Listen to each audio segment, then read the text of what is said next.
Welcome to Sleepy Philosophy.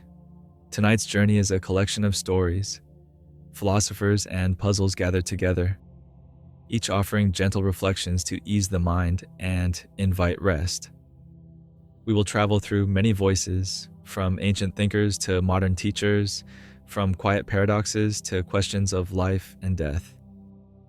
Each part flows softly into the next, not to demand answers, but to open space for wonder and calm.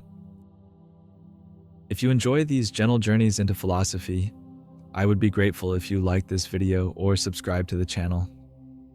It helps this calm community grow and allows more thoughtful stories to find their way to others.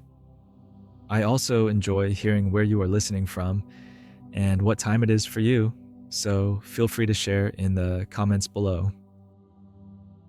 As you listen, let yourself drift. There is no need to hold on to every word. Simply rest with the rhythm of the stories and allow the night to carry you into peace and sleep. And now, we begin with a reflection on money and happiness. Philosophers through the ages have asked whether wealth can bring true contentment or whether joy is found in simpler places. Let us start there and drift softly into the story. For as long as people have gathered and shared their thoughts, they have quietly wondered, does having more money lead to a happier life? Or is contentment found elsewhere? We'll listen to the ideas of philosophers from different times and reflect on what they have discovered about wealth, joy, and the things that matter most. Imagine a small home in the quiet of evening. Soft light glows from a single lamp, casting gentle shadows across the room. Outside, the world has slowed down, and there is a sense of peaceful comfort in the simple things. A warm drink, the hush of a familiar space, the gentle creak of a chair as someone settles in to rest. The air is calm and still, and each detail feels quietly enough. Or picture a gentle walk through a busy market, where the air is filled with the sounds of soft conversation and the sense of bread and fruit. People move from stall to stall, sometimes searching for something special, sometimes just enjoying the calm rhythm of daily life. In both places, whether in quiet solitude or gentle company, there is a feeling that happiness can be found not just in what we have, but in how we notice and cherish the simple moments that surround us. In these peaceful scenes, it becomes easier to reflect softly on what we truly desire. Sometimes we dream of comfort or wish for a little more, hoping it will bring lasting happiness. Other times, a small pleasure or a quiet moment seems to be enough. The world is full of gentle comforts, familiar places, warm meals, or the simple feeling of being at home.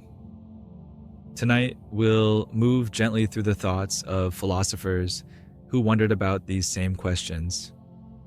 As we listen, there is no need to judge or hurry, just a quiet invitation to notice what brings a sense of ease and to consider what happiness might mean for you in all its different and gentle forms. Long ago, in a corner of ancient Greece, there lived a philosopher named Epicurus. He did not seek out grand palaces or the company of the wealthy. Instead, he created a small, peaceful garden just outside the busy city. It was here, surrounded by quiet plants and shaded paths, that Epicurus gathered a few close friends to talk about what it means to live well. Epicurus taught that happiness was not found in the pursuit of riches or endless luxury, but in simple pleasures and gentle friendships. He believed that the desire for more money, more possessions, more success, could lead to anxiety and restlessness. Chasing after wealth, he said, often distracts us from the small joys already within reach.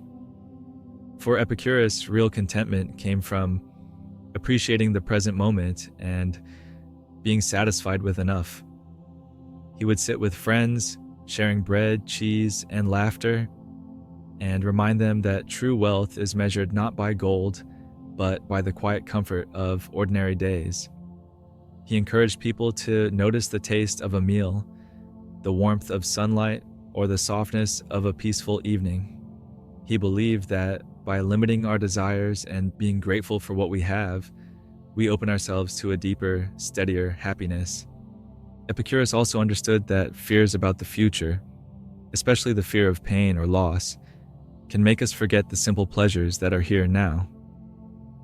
He suggested that by letting go of endless wanting and learning to find peace with what is already in front of us, we might discover a calm joy that does not depend on wealth at all. Even today, the quiet lessons of Epicurus linger. His gentle wisdom reminds us that happiness often comes not from gaining more, but from wanting less, and from cherishing the small, ordinary things that make each day quietly good. In the busy world of ancient Rome, another gentle voice spoke about money and happiness.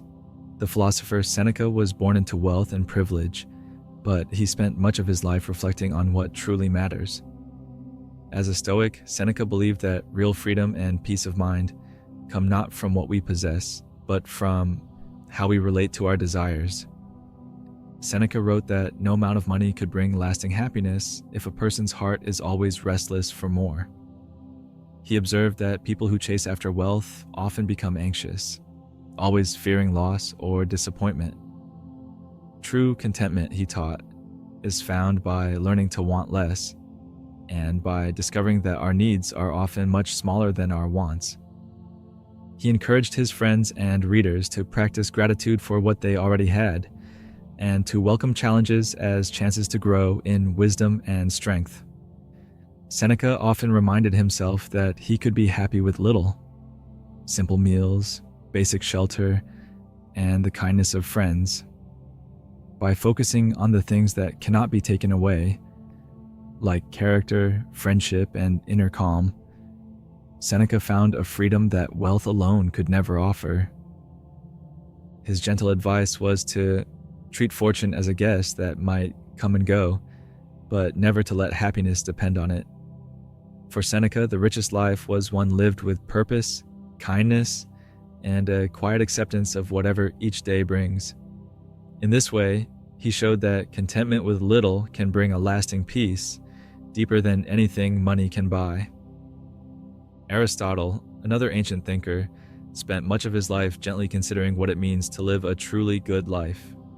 He looked around at the people of his time, some wealthy, some poor, and wondered why happiness seemed to reach some but not others.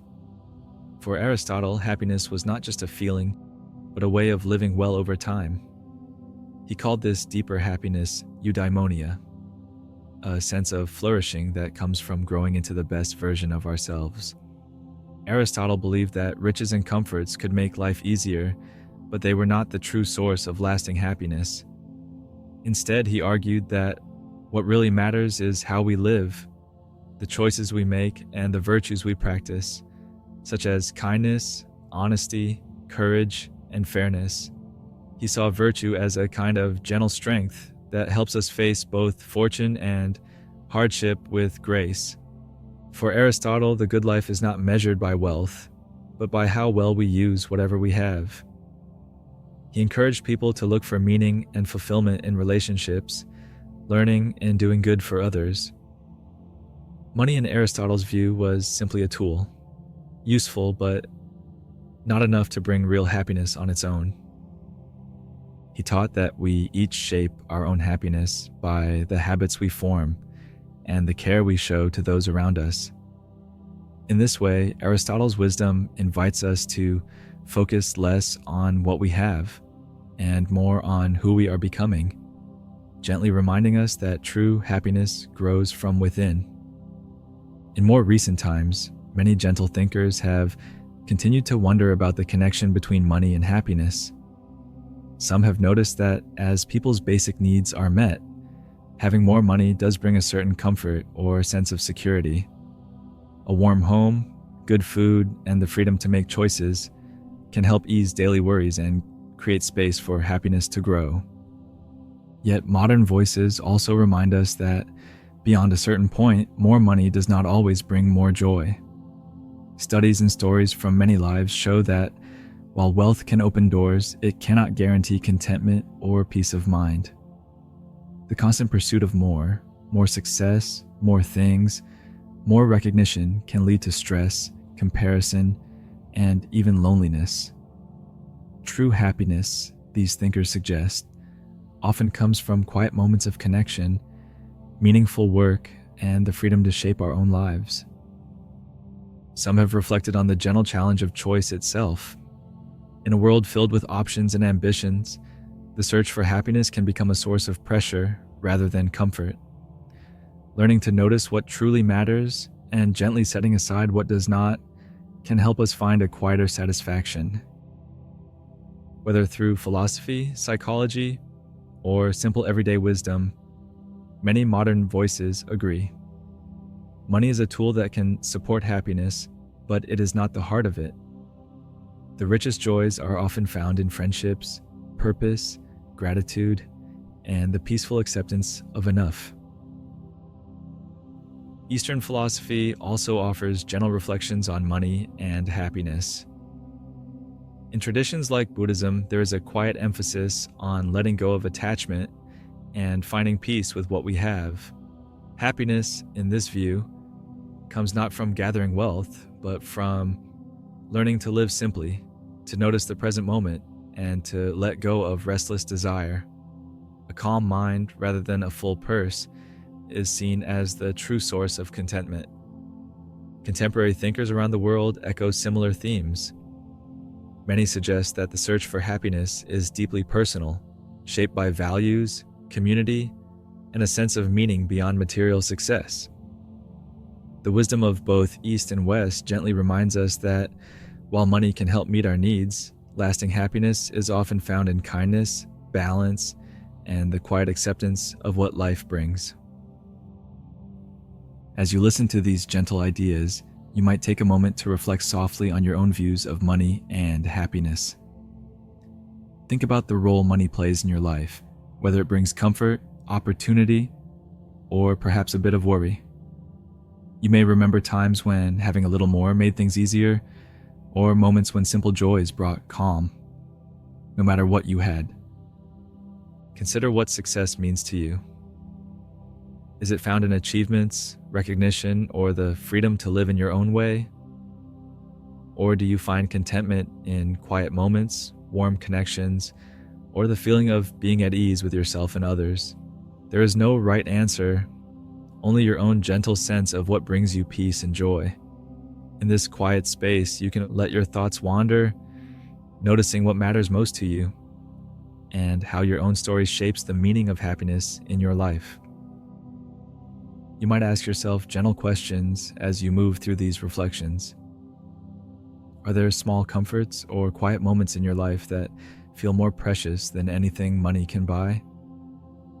Perhaps it's the sound of laughter, the warmth of a familiar place, or the simple pleasure of sharing time with someone you care about. How do you decide what enough means for you? Is it a feeling of safety, a sense of freedom, or knowing that your needs are met? Or is it something softer, like having time for rest, space for your own thoughts, or the ability to notice the beauty in ordinary days? These questions have no single answer, but exploring them with kindness may help you discover what truly brings happiness and a gentle sense of contentment. As you reflect, remember that happiness can take many different forms. What brings comfort and meaning to one person may be different for someone else. Some find joy in quiet simplicity, while others are drawn to new experiences or the challenge of reaching a goal. There is no single path that everyone must follow. Whatever your journey looks like, gentle acceptance can bring a sense of peace. You can allow yourself to honor your own needs and values, and also respect the choices of others. The wisdom of philosophers reminds us that happiness is a quiet, personal discovery, shaped by each person's life, hopes, and gentle understanding of what it means to live well. As this story draws to a close, let yourself rest in the quiet richness found in ordinary moments and simple pleasures. Happiness does not always arrive with great fanfare or in the shape we expect. More often, it appears softly, in the gentle rhythm of daily routines, the warmth of a familiar place, or the kindness shared between friends. These small, steady joys often go unnoticed in the search for something bigger or more impressive. Yet philosophers across time remind us that it is in these everyday experiences that life's true wealth is quietly waiting. A smile, a peaceful evening, or the comfort of enough can bring a sense of contentment deeper than any treasure. In noticing and appreciating these gentle gifts, we may find that happiness has been close by all along. As you move toward rest, you are gently invited to remember that happiness can take many shapes. There is no single way to measure a good life, and each person's journey is uniquely their own. What brings you peace, comfort, or quiet joy may be different from what matters most to someone else, and that is perfectly okay. Allow yourself to trust your own sense of what feels right, knowing that happiness does not need to look the same for everyone. You can welcome your own story with kindness and honor the gentle rhythms that make your life meaningful in its own special way. And now let us leave behind questions of wealth and joy and turn to the quiet puzzles of Zeno, paradoxes that invite us to wonder at time, motion, and infinity. These are questions without a single final answer, thoughts meant to slow us down and let us see the familiar in a new and curious light. Picture the coastline of ancient Greece at sunset. The sea is calm, its surface turning gold and rose in the fading light. Waves lap gently against smooth stones, and the warm air carries the faint scent of salt and wild herbs from the hills. Along a narrow path near the shore, the day is slowing, and each step feels unhurried and quiet. In the distance, the low murmur of voices drifts from a small gathering of friends seated in the shade of olive trees. They speak in the gentle rhythm of conversation, pausing often to watch the sun sink lower. In this peaceful setting, the world feels both vast and still, an ancient place where thoughts can stretch out like the horizon itself. It is here, in such a place, that we might imagine Zeno sharing his puzzles, letting them ripple softly through the evening air. In this quiet setting, it is easy to let the mind wander toward the mysteries of movement and change. A single wave forms far out at sea and travels slowly to the shore. The sun appears to sink lower, yet we know it is the earth itself that moves. Each step along the path feels simple, yet behind it lies a chain of countless smaller motions that we rarely stop to notice. The evening air invites stillness, but also a gentle curiosity. How does change truly happen? Is motion a smooth, unbroken flow, or is it made up of countless tiny moments strung together? In this calm space, the ordinary becomes something to wonder at, and the familiar act of moving from one place to another begins to feel quietly mysterious. Zeno lived in the ancient Greek city of Elea, along the southern coast of what is now Italy, around the 5th century BCE. He was a student and close companion of the philosopher Parmenides, a thinker known for his bold idea that change and motion might be illusions. Parmenides believed that reality was unchanging, whole, and eternal, very different from how our senses tell us the world works. Zeno took it upon himself to defend his teacher's ideas, not by repeating them directly, but by creating small, thoughtful puzzles. These paradoxes were meant to show that when we try to explain motion and change using reason alone, we run into strange and surprising difficulties. Through them, Zeno invited his listeners to slow down and think carefully about how we experience the world, and whether our understanding is as clear as it first seems. In Zeno's time, ancient Greek philosophy was alive with debate. Thinkers gathered in public spaces, shaded courtyards, or along quiet walkways to question the nature of reality. Some believed the world was always in motion and in constant change, like the river that never stays the same. Others, like Parmenides, argued that change was an illusion and that beneath all appearances, reality was fixed and unchanging. These disagreements were more than abstract arguments. They shaped how people thought about life, the gods, and the order of the cosmos. The Greeks saw philosophy as a living conversation, where every question could be turned over and examined from many sides. Zeno's paradoxes fit into this world as a way of testing ideas, showing that even the most ordinary experiences, like walking or running, could lead to deep and puzzling questions about what is truly real. Zeno was fascinated by the way our senses and our reasoning can tell us different stories about the same thing. With our eyes, we see people walking, ships sailing, and arrows flying through the air. Motion feels obvious, something we experience every day without question. But when Zeno broke these movements down into steps and tried to follow them with pure logic, the picture became far less certain. He created his paradoxes to highlight this tension. If our senses say that motion is real, but our reasoning seems to show it is impossible, then which should we trust? Zeno did not offer quick answers. Instead, he used these puzzles to invite careful thought, showing that even the simplest experiences can hide deep mysteries when we look closely enough.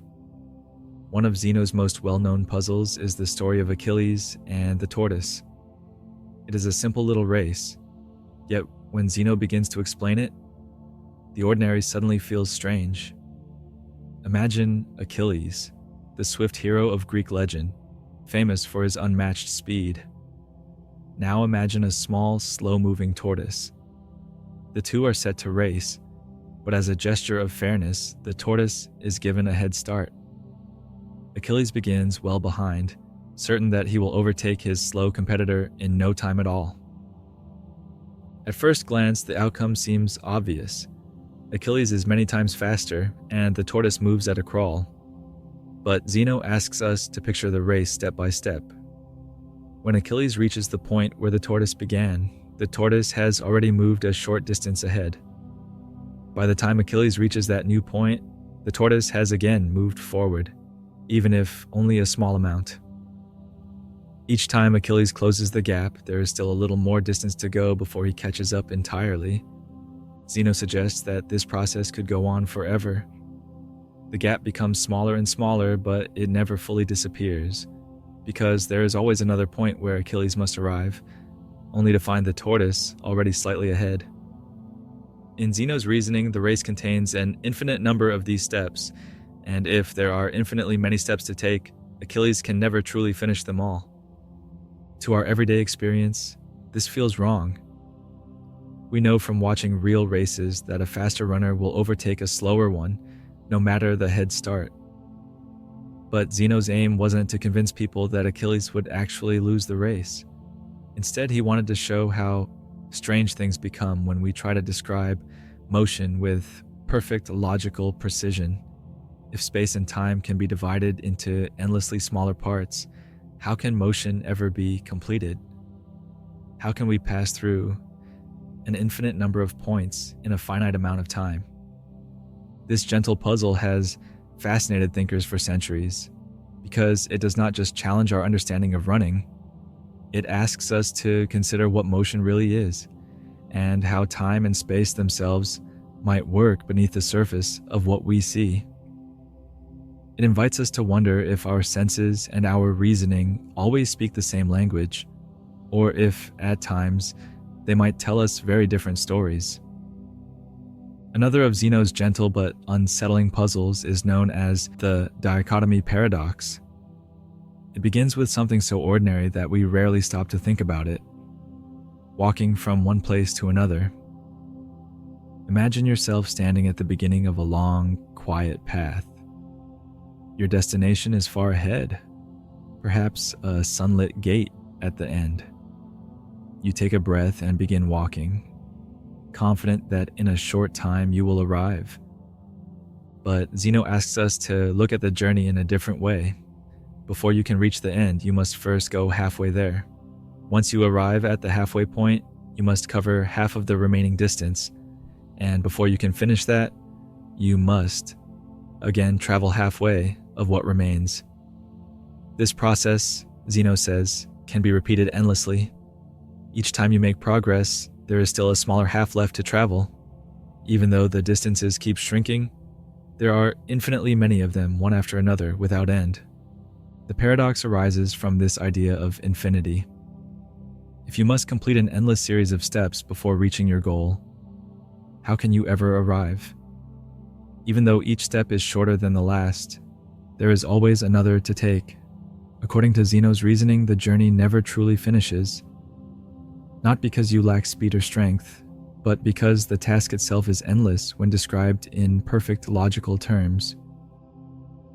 Of course, in daily life, we walk to our destinations without difficulty.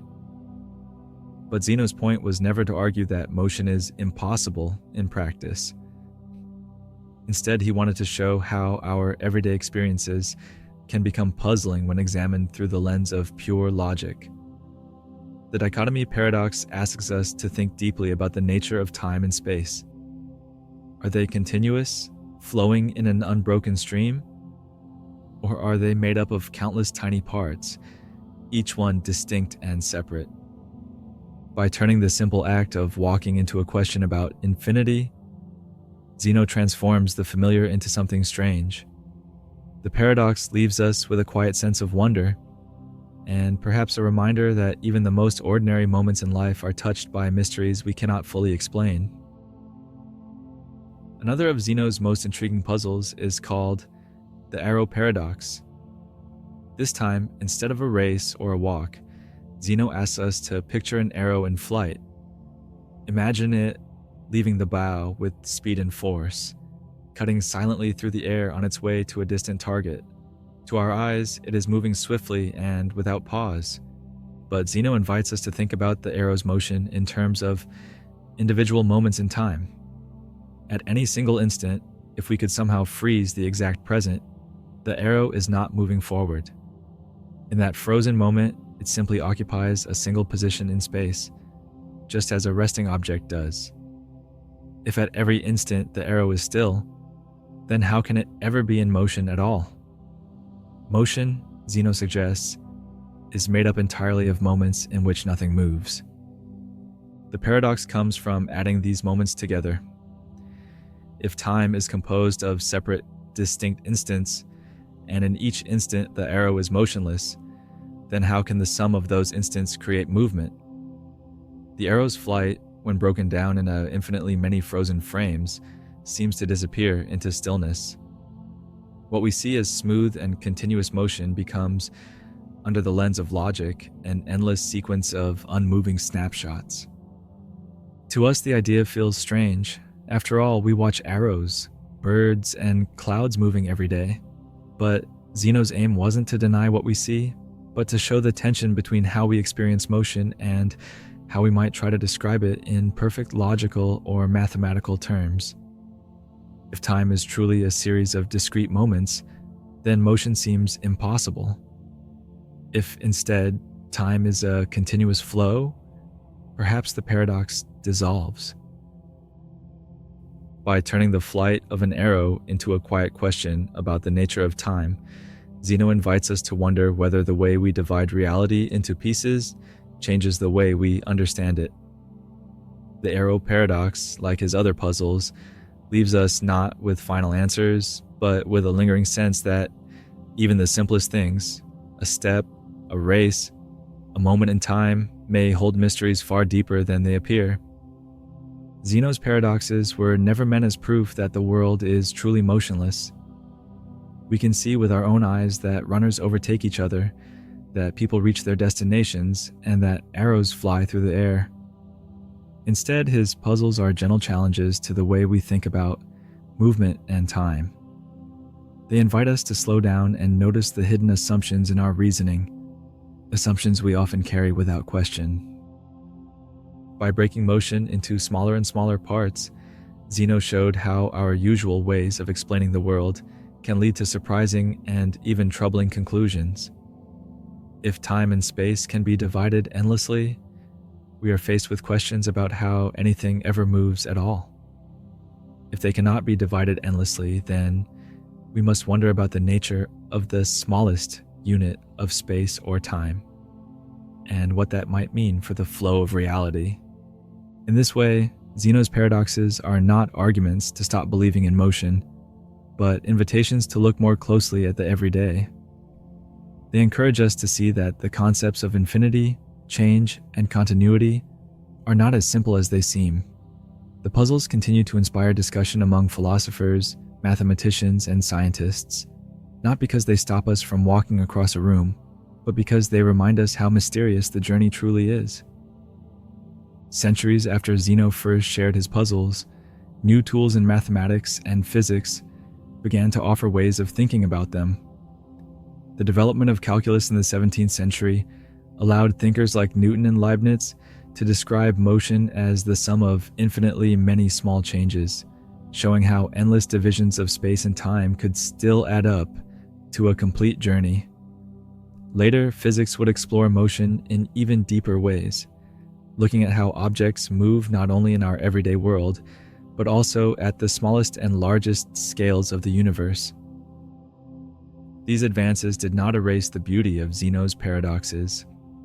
Even with modern explanations, the questions he raised about infinity, continuity, and the nature of time remain quietly thought-provoking. They remind us that our understanding of the world is always shaped by the ideas and language we use to describe it, and that even with all our progress, there is still room for wonder. In this sense, Zeno's puzzles are less problems to be solved once and for all, and more timeless invitations to keep thinking. As you listen, you might let your thoughts drift to the ways movement, change, and time appear in your own life. Think about the quiet journeys you take, walking down a familiar street, watching the seasons turn, or feeling yourself grow and change over the years. These moments may seem straightforward, yet they are filled with layers of small steps, shifts, and passages that often go unnoticed. You might recall how some changes feel so gradual that they are almost invisible while they are happening. Yet looking back, you see how far you have come. Just like in Zeno's puzzles, every step is part of something larger, each one important, even if it seems small in the moment. The passing of time, whether in quick bursts or slow unfolding, is a gentle reminder that life is always moving, even when it feels still. You might ask yourself, how do you notice change as it happens? Is it in the quiet moment when you realize something feels different? Or only when you look back and see how far you have traveled? In your own life, what are the small steps that have slowly built into something greater? Something you could not have seen at the beginning? Perhaps it is learning a new skill, building a friendship, or creating a routine that brings you comfort. Each of these begins with small, almost invisible moments, yet over time they become part of the shape of your life. Zeno's paradoxes remind us that every change, no matter how large, is made from a chain of tiny movements, each one worth noticing in its own quiet way. Some questions do not need final answers to be valuable. Zeno's paradoxes have lingered for more than 2,000 years, not because they solved the mysteries of motion and time, but because they left the door open for wonder. There is a quiet beauty in a question that continues to breathe across centuries, inviting each generation to look again at the world and see it in a new light. When we meet questions like these, we are reminded that uncertainty can be as rich as certainty. The search itself becomes part of the reward. Zeno's puzzles show us that even the simplest experiences, a step, a journey, an arrow in flight, can open into vast landscapes of thought, where we can walk as slowly as we wish, with no need to reach the end. From puzzles of motion, we drift into the questions of choice. Let us sit with Immanuel Kant, who asked how freedom and responsibility shape the meaning of our lives. Imagine the quiet streets of Königsberg in the late 1700s. The air is cool, carrying the scent of the nearby river. Lantern light spills gently onto the cobblestones, and the sound of a distant carriage fades into the night. Inside a modest study, lined with well-worn books, a small desk sits by the window. The flicker of a candle lights the page as Kant writes in his careful, deliberate hand, the steady rhythm of his pen matching the calm of the evening outside. In this small, ordered space, the world feels still. Beyond the window, life moves at a slower pace. People greet one another in the street, shopkeepers close their doors for the night, and the distant bells of the cathedral mark the passing hours. Here, surrounded by the familiar streets he rarely left, Kant spent his life thinking, teaching, and writing, always returning to the same deep questions about what it means to be human. In this quiet setting, it is easy to let the mind wander toward questions that have no simple answers. Freedom, choice, and responsibility are not ideas that rush past us in the noise of the day. They are thoughts that arrive slowly, like the turning of a page, and ask to be considered with care. Here, in the calm of an evening in Königsberg, such questions feel close. What does it mean to be free? How do we know when we are making a choice for the right reasons? And what responsibilities come with the freedom we hold? In this stillness, the mind can rest on these ideas without pressure, allowing them to open gently, like the unfolding of a quiet conversation that continues long into the night. Immanuel Kant was born in 1724 in the city of Königsberg, in what was then Prussia. He lived his entire life there, rarely venturing far from its familiar streets. Kant was a man of routine and discipline, known for keeping to a strict daily schedule that the townspeople could set their clocks by. He spent most of his life teaching at the local university, where he lectured on subjects ranging from physics and astronomy to logic and ethics. But it was in philosophy that he left his deepest mark. Kant was devoted to understanding how we think, how we know, and how we ought to live. His careful, methodical approach reflected a lifelong dedication to clarity and truth, and his work continues to shape philosophical thought to this day. Kant lived during the Enlightenment, a period in Europe when reason and knowledge were celebrated as powerful tools for improving human life. Scholars, scientists, and thinkers sought to understand the world through careful observation and clear thinking, challenging old assumptions and encouraging progress in science, politics, and education. It was also a time of moral reflection. Many believed that reason could help guide not only discoveries about the natural world, but also decisions about how people should live together. Questions about justice, responsibility, and the nature of freedom were widely discussed in books, salons, and universities. In this atmosphere, Kant's work on free will and moral choice became part of a larger conversation about how to build a life and a society guided by principles rather than by chance or impulse. Kant believed that reason was more than a tool for solving problems or making plans. For him, it was the guide that allowed us to choose our actions with purpose. He saw free will as essential to morality because, in his view, a choice has true moral worth only if it is made freely, guided by principles we set for ourselves, rather than by habit or desire. To Kant, freedom was not the absence of rules, but the ability to give ourselves the right ones. When we act from reason and duty, rather than from impulse or convenience, we are exercising the deepest form of freedom.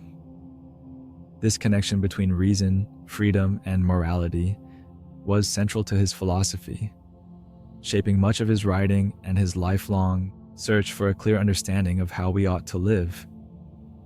For Kant, true freedom was not simply the ability to follow our every desire. Desires can pull us in many directions, often changing with our mood or circumstances. Instead, he believed that real freedom comes when we act according to moral laws we give to ourselves, rules shaped by reason and grounded in what we believe is right. In this view, being free means being self-governing in the deepest sense. It is choosing our path not because it is the easiest or most pleasing, but because it aligns with principles we can stand by, even when it is difficult.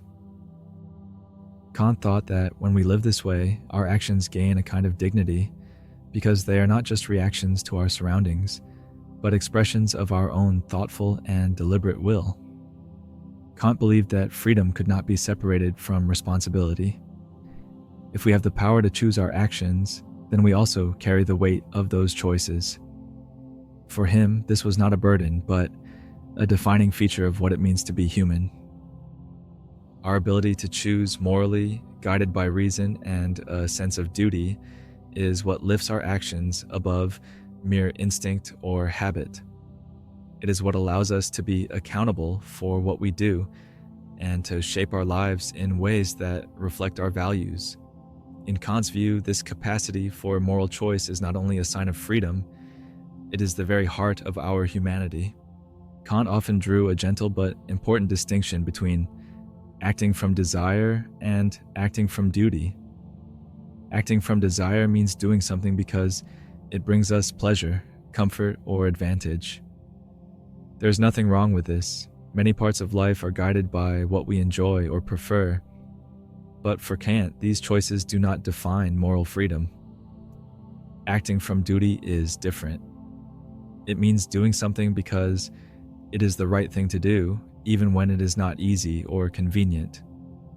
It might mean keeping a promise when no one is watching, telling the truth even when it is uncomfortable, or helping someone simply because they need it. For Kant, these moments show our deepest freedom, when we act not because we want to, but because we choose to, guided by principles we believe are worth living by. Think back to a time when you made a choice that felt deeply right, even if it was not the easiest path to take. Perhaps it was a small act, like speaking up for someone who needed support, or a quiet decision to keep a promise when no one else would have known if you had let it go. These moments often stand out in memory because they feel steady and clear, as though they come from a place deeper than preference or habit. In those times, we may sense a quiet strength, a feeling that we have chosen not just for ourselves, but in line with something we believe matters.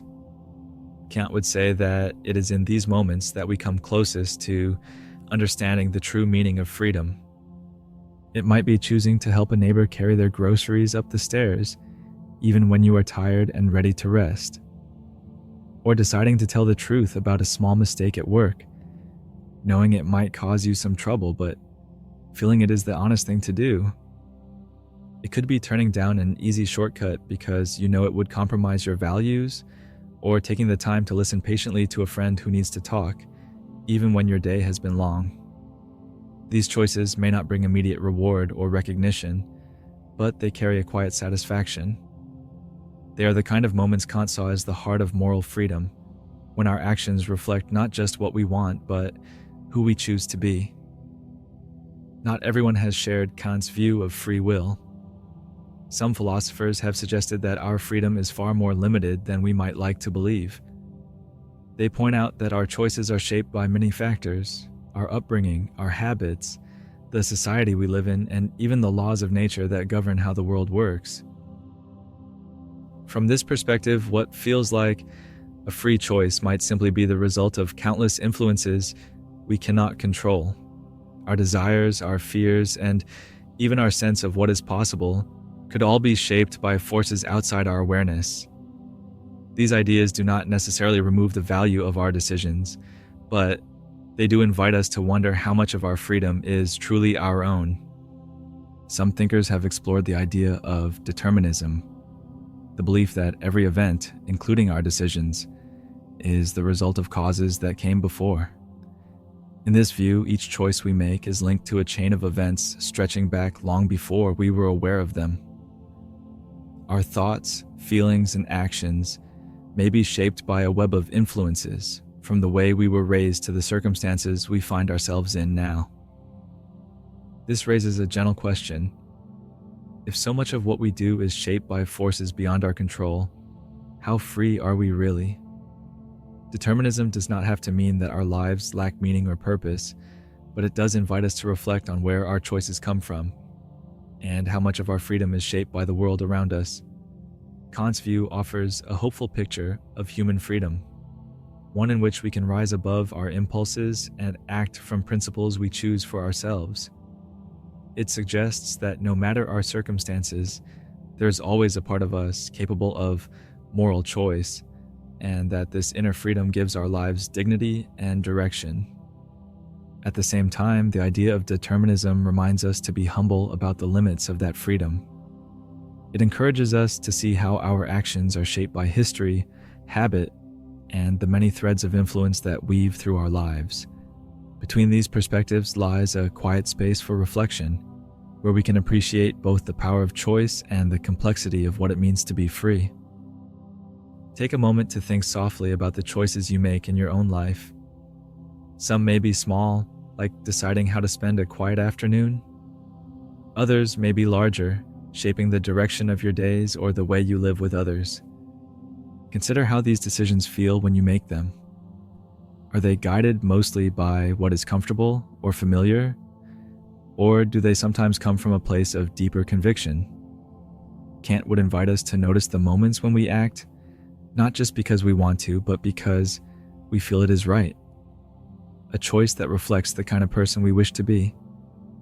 What does it mean for you to choose well?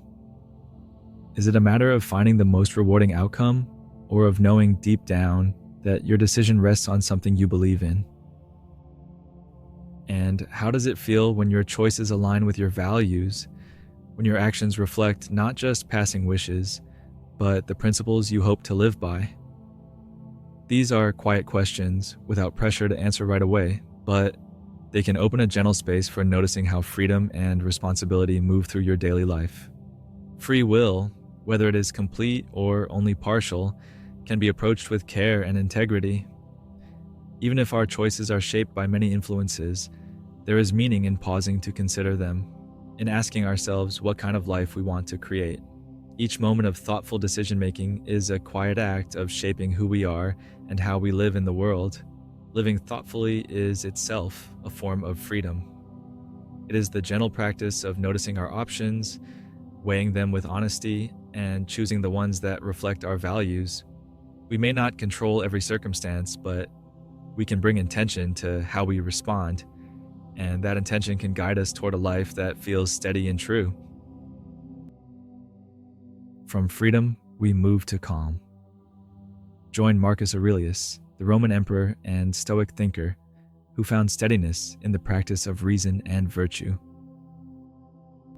Marcus Aurelius was born in the year 121 CE in the city of Rome, at a time when the empire stretched across vast lands and many cultures. The Roman Empire was at its height, with great cities, busy markets, and roads that reached to distant provinces. He grew up in an age of order and power, but also in a world where events could change quickly. From the marble streets of Rome to the quiet edges of its borders, life was shaped by the will of emperors, the strength of armies, and the slow turning of history. It was in this setting, grand yet uncertain, that Marcus would live his life, eventually becoming emperor himself. Through it all, he carried with him a deep interest in philosophy, seeking a steady mind in the midst of a vast and changing world. When Marcus Aurelius became emperor, he carried one of the most demanding roles in the ancient world. He was responsible not only for the governance of Rome's vast territories, but also for the safety and stability of its people. His reign was marked by long military campaigns along the empire's northern borders, where Roman legions faced fierce and persistent threats. Even as he commanded armies and made decisions that affected millions, Marcus endured personal trials. Illness, loss, and the constant pressure of leadership. Yet, in the midst of these challenges, he continued to turn inward, writing quiet reflections to himself. These private words were not meant for the public, but for his own guidance, helping him to remain steady, patient, and just, even when the world around him was full of uncertainty. Stoic philosophy had taken root in Rome long before Marcus Aurelius was born. It was a way of thinking that valued reason, self-control, and living in harmony with nature. For the Stoics, The measure of a good life was not found in wealth or status, but in the strength of one's character and the ability to remain steady in the face of change. In ancient Rome, these ideas appealed to soldiers, statesmen, and ordinary citizens alike. Life in the empire could be unpredictable. Fortunes could rise and fall, and events far beyond one's control could alter the course of a life.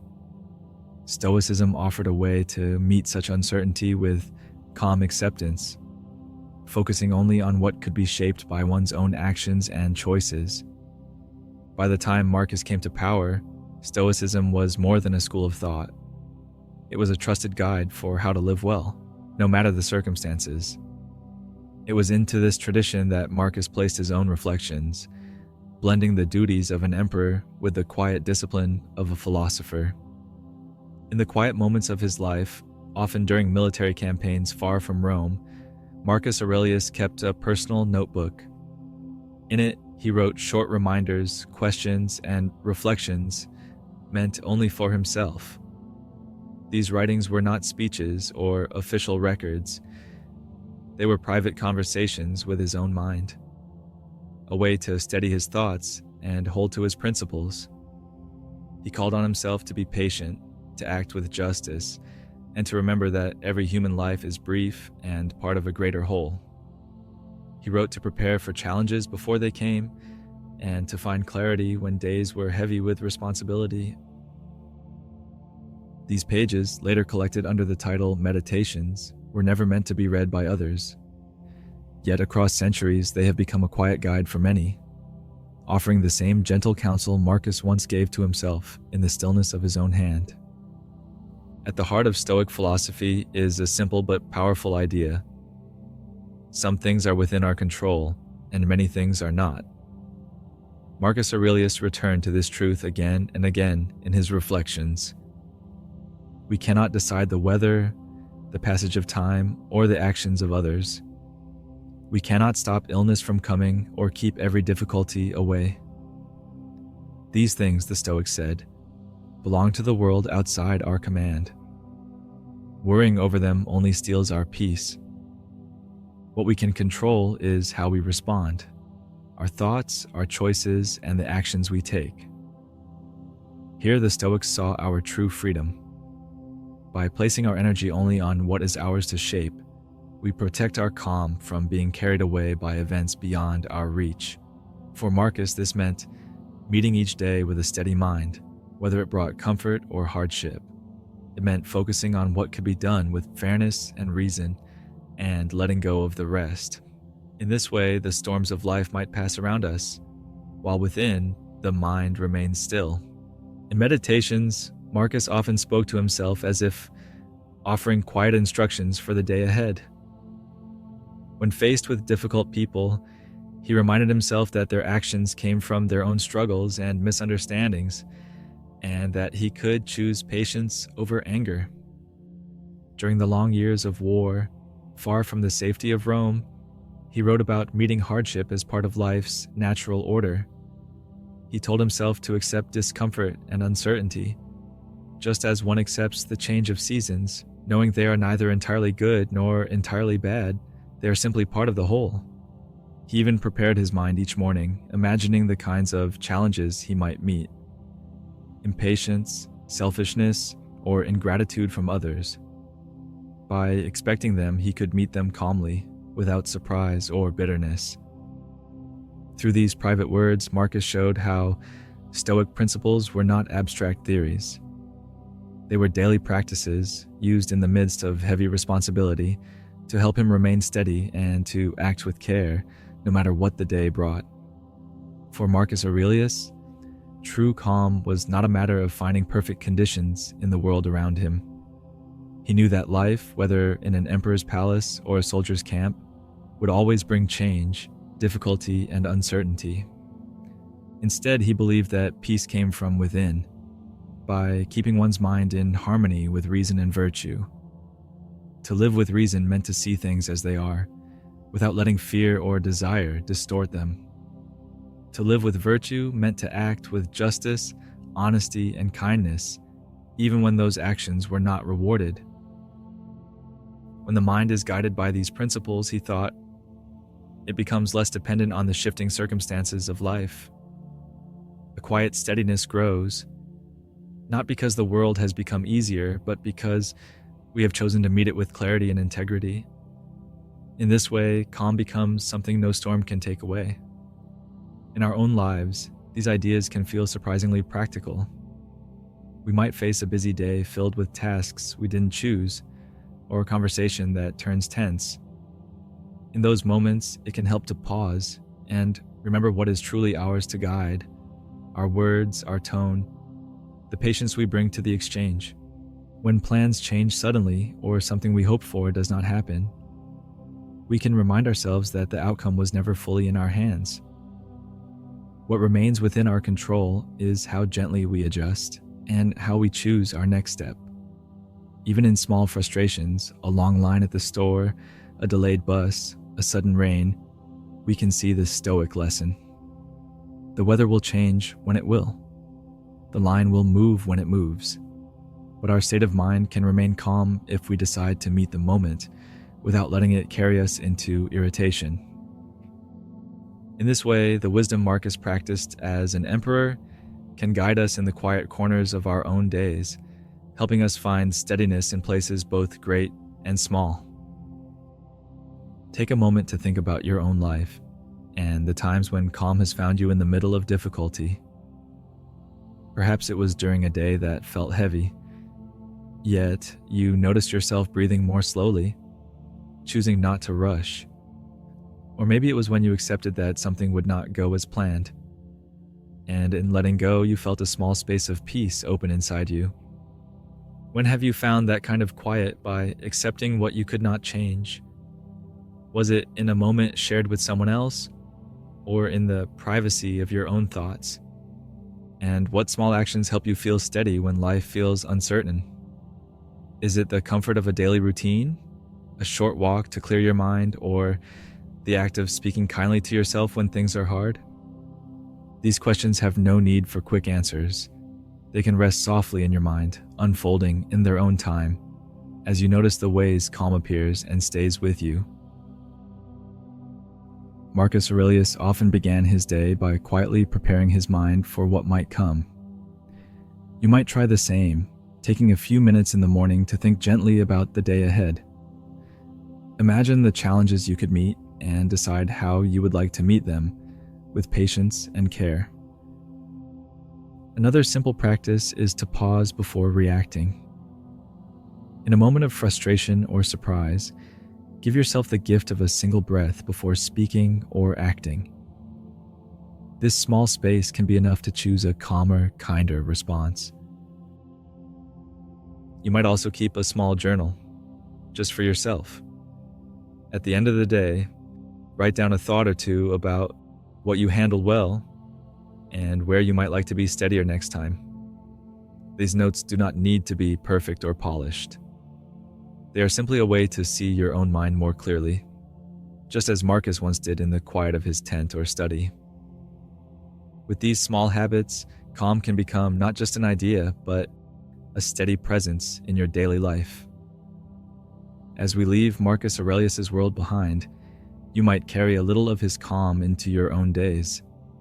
Imagine moving through tomorrow with a steady mind, meeting each task with patience, and each challenge with a quiet sense that you can choose how to respond. Picture yourself walking through familiar streets or rooms, feeling unhurried even when the day is full. Let your thoughts move gently, like a slow current beneath the surface, steady and clear. For tonight, there is nothing more you need to do. Let these ideas rest with you as softly as a closing book. May your mind feel peaceful, your body at ease, and your heart open to the quiet strength that comes from living with care. From the Order of Rome, we travel softly eastward to the wisdom of Laozi and the Tao Te Ching, which teaches stillness, balance, and the flow of life. Laozi is believed to have lived around the 6th century BCE in ancient China. This was a time of small kingdoms, each with its own rulers and customs, often competing for power. It was also a period of deep reflection in Chinese thought, when scholars and sages began shaping ideas that would guide generations. The landscapes of rivers, mountains, and farmlands formed the backdrop of daily life, and nature was a constant presence in the way people understood the world. Though the details of Laozi's life are uncertain, the setting of his time helps us imagine the world in which his gentle, enduring philosophy began to take shape. The life of Laozi is surrounded by mystery. Some traditions describe him as a real person, a wise elder who served as an archivist in the royal court before leaving to live in quiet retreat. In these stories, he is said to have written the Tao Te Ching at the request of a border guard as he set out toward the western mountains. Others see him not as a single historical figure, but as a symbolic one representing the spirit of Taoist wisdom itself. In this view, the name Laozi, meaning old master, may have been a title rather than a personal name, and the teachings attributed to him could be the work of many voices over time. Whether he was one man or a gathering of ideas, the figure of Laozi remains a doorway into the gentle, lasting truths of the Tao. Laozi's teachings are often placed in the broader cultural setting of the Warring States period, a time when rival kingdoms in China struggled for power and territory. It was an age marked by political uncertainty and frequent conflict, where the search for stability was felt deeply by rulers and common people alike. In the midst of this unrest, many thinkers sought ways to bring peace and order to society. Some turned to strict laws and strong governance. Others, like Laozi, looked instead to the quiet patterns of nature, believing that harmony could be found by living in balance with the world rather than trying to force it into shape. The Tao Te Ching emerged as a gentle answer to a turbulent time, offering a vision of life guided not by control but by the soft strength of the way. Laozi is regarded as the foundational voice of Taoist philosophy, a tradition that seeks to live in harmony with the Tao, the natural way that moves through all things. His words in the Tao Te Ching speak of simplicity, humility, and the quiet power of letting life flow without force. These teachings were preserved and passed down over centuries, copied by hand, recited from memory, and shared among scholars, poets, and spiritual seekers. They were interpreted in many ways, sometimes as guidance for personal peace, sometimes as wisdom for rulers, and often as a spiritual path toward unity with nature. Through this long journey of retelling, Laozi's voice has remained gentle yet steady, continuing to guide those who look for stillness in a world that is always changing. At the heart of Laozi's teaching is the Tao, a word that means the way. It is the natural path of life, the flow that moves through the seasons, shapes the rivers, and guides the growth of all living things. The Tao is not something to be owned or controlled. It is not a goal to reach, but the ongoing process of life itself. Laozi taught that peace comes when we align ourselves with this flow, moving with it instead of against it. Just as water bends around stones without losing its course, living in harmony with the Tao means meeting change with softness, letting events unfold in their own time, and trusting that the way holds its own quiet order. One of Laozi's most gentle yet profound ideas is the principle of Wu Wei, often translated as effortless action.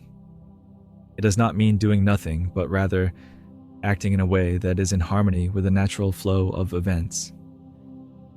In Wu Wei, we respond to life without unnecessary struggle. Like a tree bending in the wind instead of breaking, we adapt to circumstances rather than forcing them into our own design. This kind of action feels smooth and unhurried, as though it belongs to the moment itself. For Laozi, Wu Wei was a way of living that reduced friction with the world. By moving with the current instead of against it, we can serve our strength, act with clarity, and allow the Tao to guide our steps. In the Tao Te Ching, Laozi often uses simple images from nature to express the spirit of stillness, humility, and harmony. He writes of water as the gentlest of things, yet able to wear away stone through patience and persistence. This, he says, is the power of softness over hardness. He speaks of the value of emptiness, comparing it to the open space inside a clay pot, or the hollow center of a wheel, reminding us that what is not there can be just as useful as what is. Laozi also praises humility, saying that the highest rivers and seas are the lowest places because they receive the waters of all streams. In the same way, a person who does not seek to stand above others can hold the whole world in peace.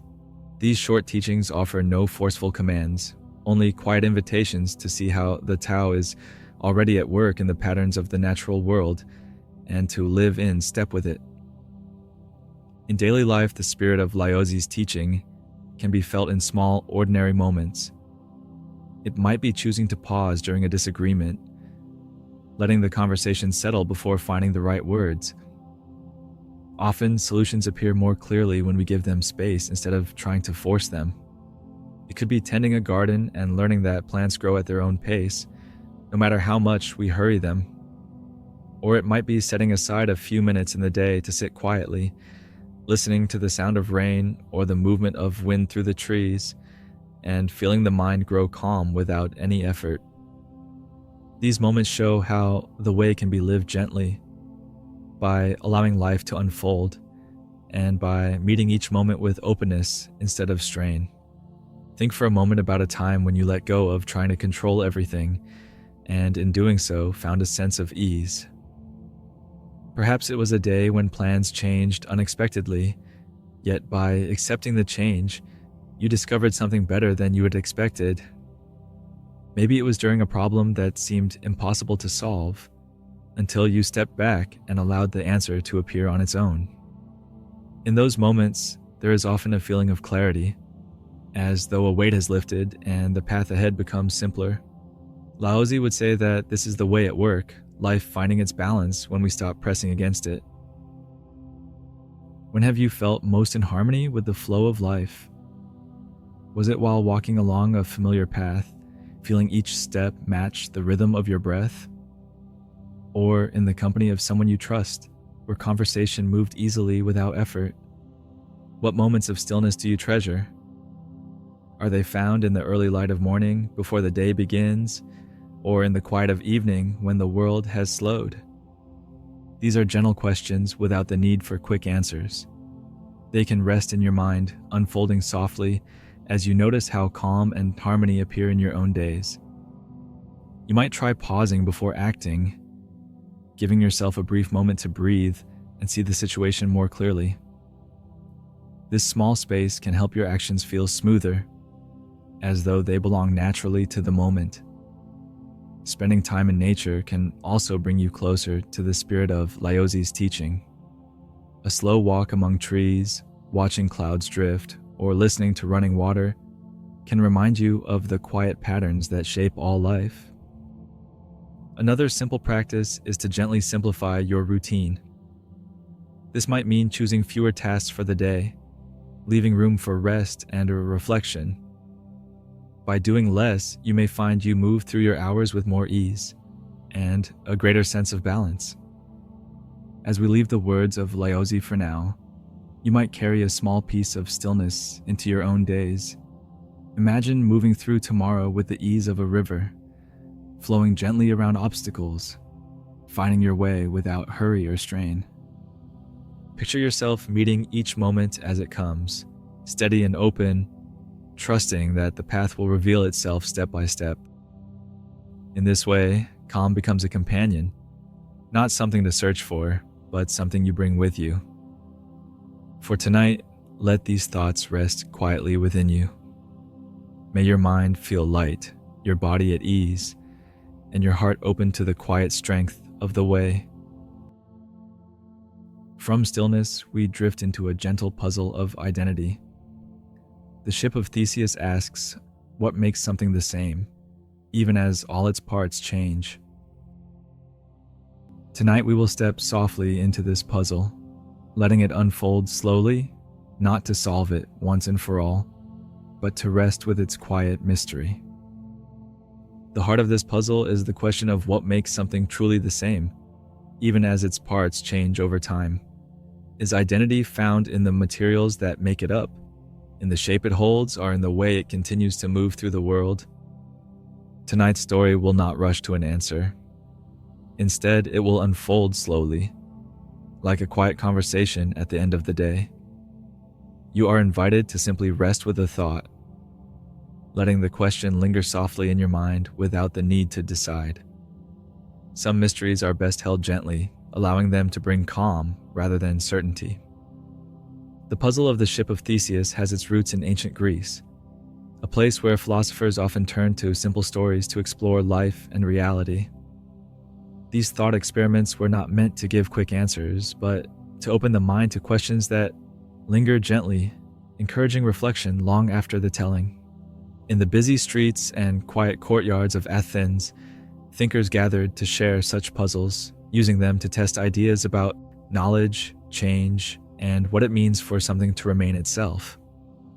The story of Theseus's ship became one of these quiet tools for wonder, passed down from one listener to another across centuries. Theseus was remembered in Greek legend as a great hero, known for his courage and his victories over mighty challenges. His ship, the vessel that carried him on his journeys, was seen as a treasured symbol of his story. According to tradition, the people of Athens preserved this ship for generations, repairing it whenever a plank grew weak or worn. Each time a part was replaced, the ship was kept whole, so that it could continue to stand as a reminder of Theseus and his deeds. It was this ship, carefully maintained across the years, that became the center of the puzzle. Philosophers began to wonder, if the ship was repaired piece by piece until none of the original wood remained, was it still the same ship of Theseus, or had it become something new? Greek philosophers were deeply interested in questions of change and permanence. They wondered what it means for something to endure through time when everything around us is always shifting. Some, like Heraclitus, believed that change was at the heart of reality, that just as a river is never the same from one moment to the next, nothing in life remains fixed. Others searched for what might stay constant beneath all this change, something that gives identity and form even as the details alter. The Ship of Theseus fit perfectly into this way of thinking. It offered a simple image, yet carried a profound question. What truly defines a thing? Its materials, its form, its use, or perhaps something deeper that continues even when the surface changes? Over time, the Ship of Theseus was carefully preserved by the people of Athens. Whenever a plank began to weaken, it was removed and replaced with a new one. This way, the ship could remain strong and whole, ready to stand as a symbol of their hero's journey. Years passed, and the repairs continued. One plank after another was replaced, until eventually every single piece of wood that had once formed the ship was gone. What stood in the harbor looked the same as before, yet none of its original parts remained. This raised the gentle puzzle. Was it still the Ship of Theseus, or had it slowly become another vessel altogether? Here we can pause with the first question. At what point, if any, does the ship stop being the same? Is it the moment the very first plank is replaced, when only a tiny part has changed? Or is it only after the last original piece is gone, leaving nothing of the old ship behind? Or perhaps it never stops being the same ship at all, because its form and purpose continue without interruption. There is no need to rush to an answer. The puzzle is not about reaching certainty, but about noticing how our sense of identity is shaped, whether by the parts we can see, the history we remember, or the meaning we give to something that lasts through change. Imagine now that the old planks, once removed from the Ship of Theseus, were not discarded. Instead, they were gathered carefully and, piece by piece, used to build a second ship. This new vessel would be made of all the original wood, every plank that once carried Theseus across the sea. At the same time, in the harbor, the repaired ship still stood, made entirely of new materials, yet holding the same shape, name, and purpose as before. Now there were two ships. One carried the history of the original materials, while the other carried the continuity of form and use. And so the question deepened. Which of these was truly the ship of Theseus? Now there are two ships before us.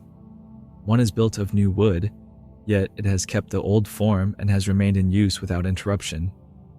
The other is built from the original planks, carrying the very materials that once touched the sea under Theseus's command, yet it has been assembled anew. Each ship can make a quiet claim to being the true ship of Theseus. One holds the history of function and continuity, the other holds the history of matter and origin. This gentle puzzle leaves us to wonder, is identity found in the story that continues, or in the parts that first gave it shape? Or could it be that both ships, in their own way, are faithful to the name they share? Which then is the true ship of Theseus? Is it the vessel that has sailed on without pause, carrying the same form and purpose across the years? Or is it the one made from the original wood, holding the very planks that once felt the waves beneath them? Or could it be that both are the ship in their own way, each reflecting a different sense of identity? One of continuity, the other of origin. The puzzle does not press us for a final answer. Instead, it rests softly in the space between these possibilities, inviting us to notice how change and sameness weave together in ways that are not always simple to untangle. Philosophers have offered many gentle answers to the puzzle of the ship of Theseus. Some suggest that what matters most is continuity of use. The ship that remained in the harbor, serving its purpose without interruption, should be called the true one. Others argue that material sameness is what defines identity. In this view, the ship built from the original planks must be Theseus's, because it holds the very substance of the past. Another perspective looks at function. If a vessel sails, carries people, and serves as a symbol of Theseus, then it remains the same ship, no matter what its parts are made of. Still others turn to memory. Perhaps the identity of the ship lies not in wood or form, but in the stories told about it, the way people remember and honor it. In this sense, the ship of Theseus exists as much in the mind as in the harbor. Across time, thinkers have used the ship of Theseus as more than a question about wood and vessels. It has become a way to reflect on the nature of identity itself. If a ship can change plank by plank, yet still seem the same, what does that say about people, whose bodies and thoughts also change across the years? We are not made of the same cells we had as children, yet we still feel ourselves to be the same person. The puzzle has been used to ask whether identity rests in the body, in the continuity of life and memory, or in something deeper that carries through change. In this way, the ship of Theseus becomes a mirror, showing us not only the mystery of objects, but also the quiet question of what it means to remain ourselves as we move through time. We can see the spirit of the ship of Theseus in many parts of daily life. A family home, for example, might be repaired again and again, walls repainted, windows replaced, floors renewed. Over generations, almost nothing of the original structure may remain. Yet it is still felt as the same home, filled with memory and meaning. Or think of a phone or computer slowly updated with new parts or new software. Each piece may change over time, yet we still speak of it as the same device we have used all along. And within ourselves, the change is even more constant. Our bodies replace their cells little by little, until nothing physical remains from years ago. Yet through this quiet renewal, we still feel a thread of continuity, the sense that we remain who we are. These examples bring us back to the same gentle question. What is it that makes something remain itself through change? Is it the physical parts that once made it whole, the shape and function that carry on, or the memories and meaning we attach to it over time? A home may no longer hold its original wood, yet it feels the same because of the lives lived within it. A phone may be entirely renewed, yet its purpose ties it to the one we first held in our hands. Our bodies may change cell by cell, Yet our sense of self continues through memory, relationship, and the quiet thread of consciousness. The Ship of Theseus reminds us that identity is not always a matter of clear boundaries. Sometimes it is a blend of parts, purpose, and story. Take a moment to think softly about your own identity. You have changed in countless ways since you were a child. Your body has grown, your thoughts have shifted, your experiences have shaped who you are. Yet through all of this, you still feel like yourself. Perhaps you notice how your values, your relationships, or your memories give you a sense of continuity. Or maybe it is something quieter, a steady awareness that has accompanied you through each stage of life. The Ship of Theseus invites us to see ourselves in the same gentle puzzle. Even as parts of us change, there is something that carries on. A thread of being that holds us together through time. How much of you has changed since you were a child? Do you feel most connected to who you were through your memories, through the values you hold, or through the simple sense of being yourself? What makes you feel like the same person even as the years bring new experiences and new ways of thinking? And as you look at your own life, what do you think holds you steady through change? The people you love, the stories you carry, or something quieter within that has always been there? These are questions without pressure to answer, meant only to rest gently in your mind as you drift in calm reflection. Often, it is our relationships, our memories, and our values that help us feel a sense of continuity through change. The people we care about become part of our story, shaping who we are and reminding us of where we have been. Memories too carry us across time. A childhood place, a familiar song, or a moment of kindness remembered can make us feel connected to our past selves, even when so much around us has shifted. And then there are the values we hold, the quiet principles that guide us in how we live and how we treat others. These can act like anchors, steadying us as we move through life's many changes. Together, these parts form a thread of identity, reminding us that even as we grow and change, we remain ourselves. Change does not erase identity. In many ways, it is part of what gives something its meaning. A ship that has sailed through storms, a home that has sheltered generations, or a person who has grown through challenges. All of these are shaped by change, not diminished by it. The Ship of Theseus reminds us that continuity and transformation can exist together. We are not less ourselves because we change.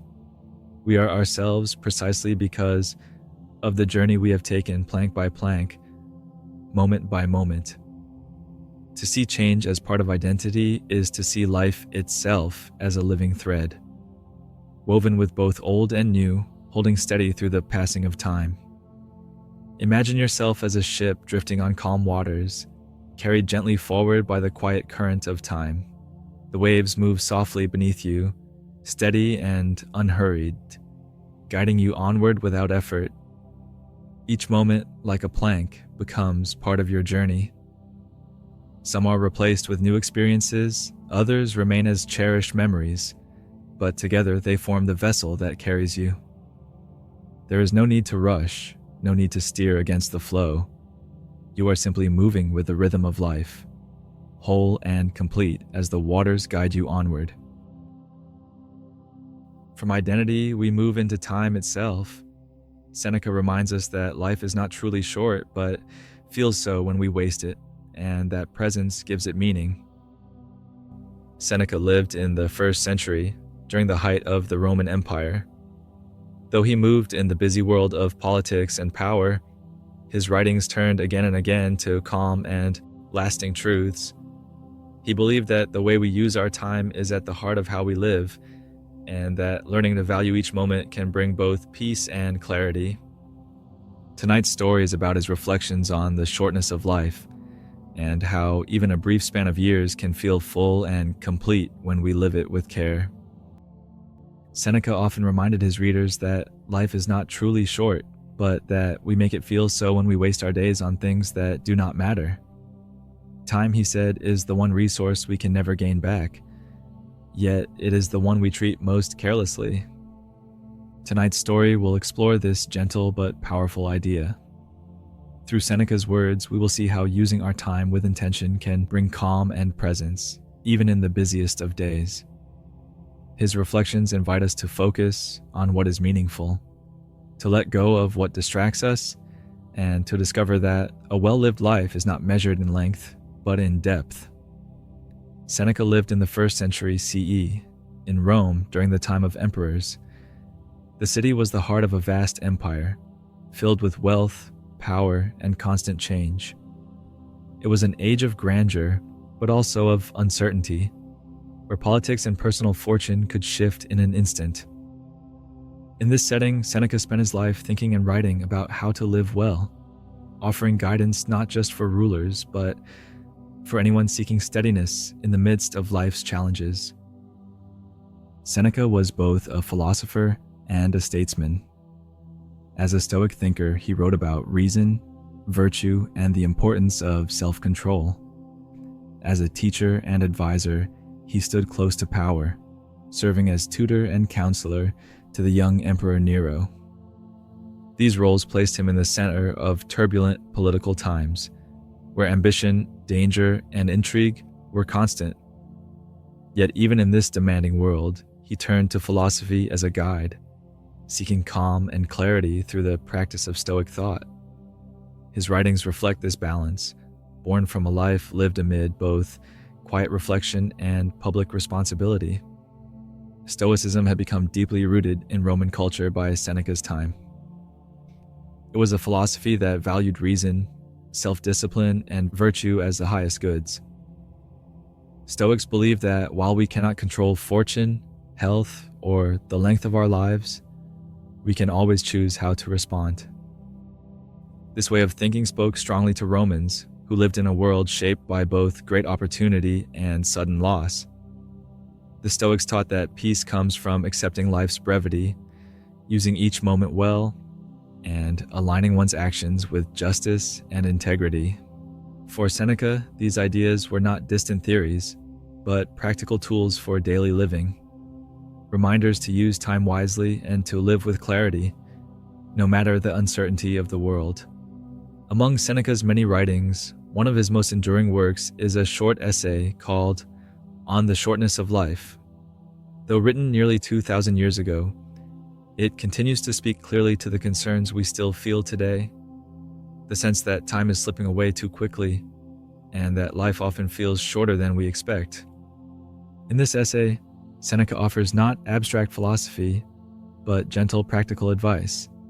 His words are direct yet calm, reminding us that the way we use our days is what determines whether life feels rich or rushed. On the Shortness of Life was not written as a grand speech to the public, but as a letter of advice to a friend. Seneca's tone is personal and steady, as though he is sitting across a table, speaking softly about what truly matters. Rather than offering lofty theories, he writes with the warmth of someone sharing lessons learned from experience, guidance meant to be lived with, not simply admired. This makes his reflections feel close and human, even across the distance of centuries. In this essay, Seneca speaks to a timeless human concern, the feeling that there is never enough time. People in his day, just as in ours, often hurried through tasks, filled their hours with distractions, or devoted themselves to pursuits that left them unsatisfied. He reminded his friend that life can feel short not because the years are too few, but because so much of them are spent without intention.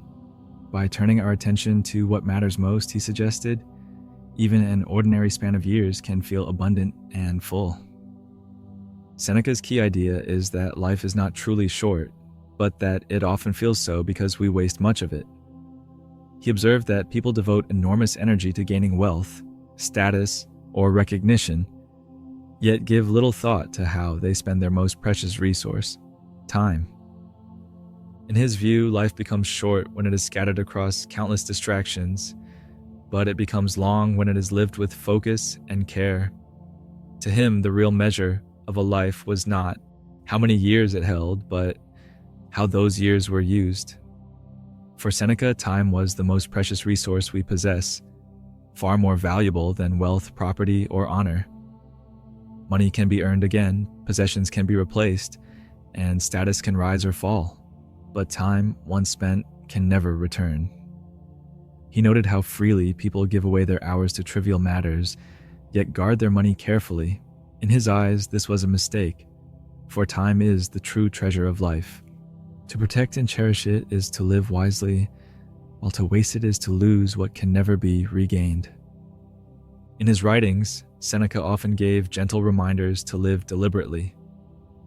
He urged his readers not to postpone living for some distant future, but to make use of the present moment, which is the only time we truly hold.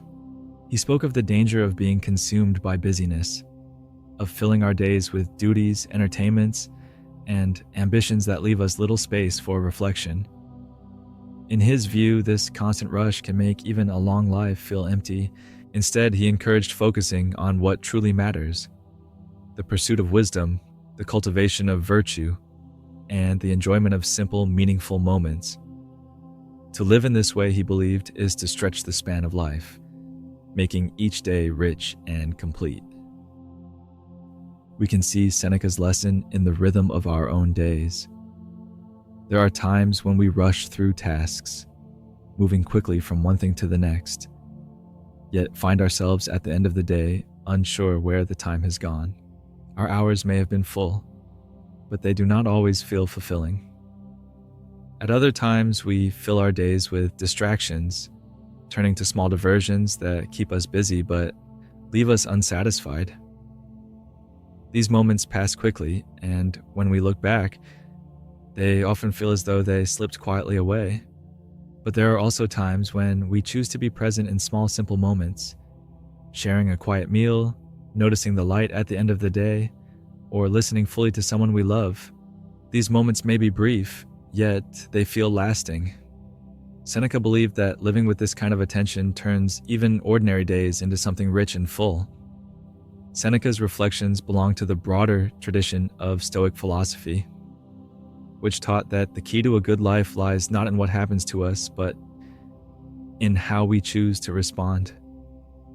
For the Stoics, the present moment was always enough, because it was the only moment truly within our grasp. They believed that by living in harmony with reason and virtue, and by accepting the natural limits of life, we could find peace no matter our circumstances. In this sense, Seneca's reminders about the shortness of life were not meant to create anxiety, but to free us, to show that a full life is possible when we use our time with intention. Seneca often emphasized the importance of living in the present.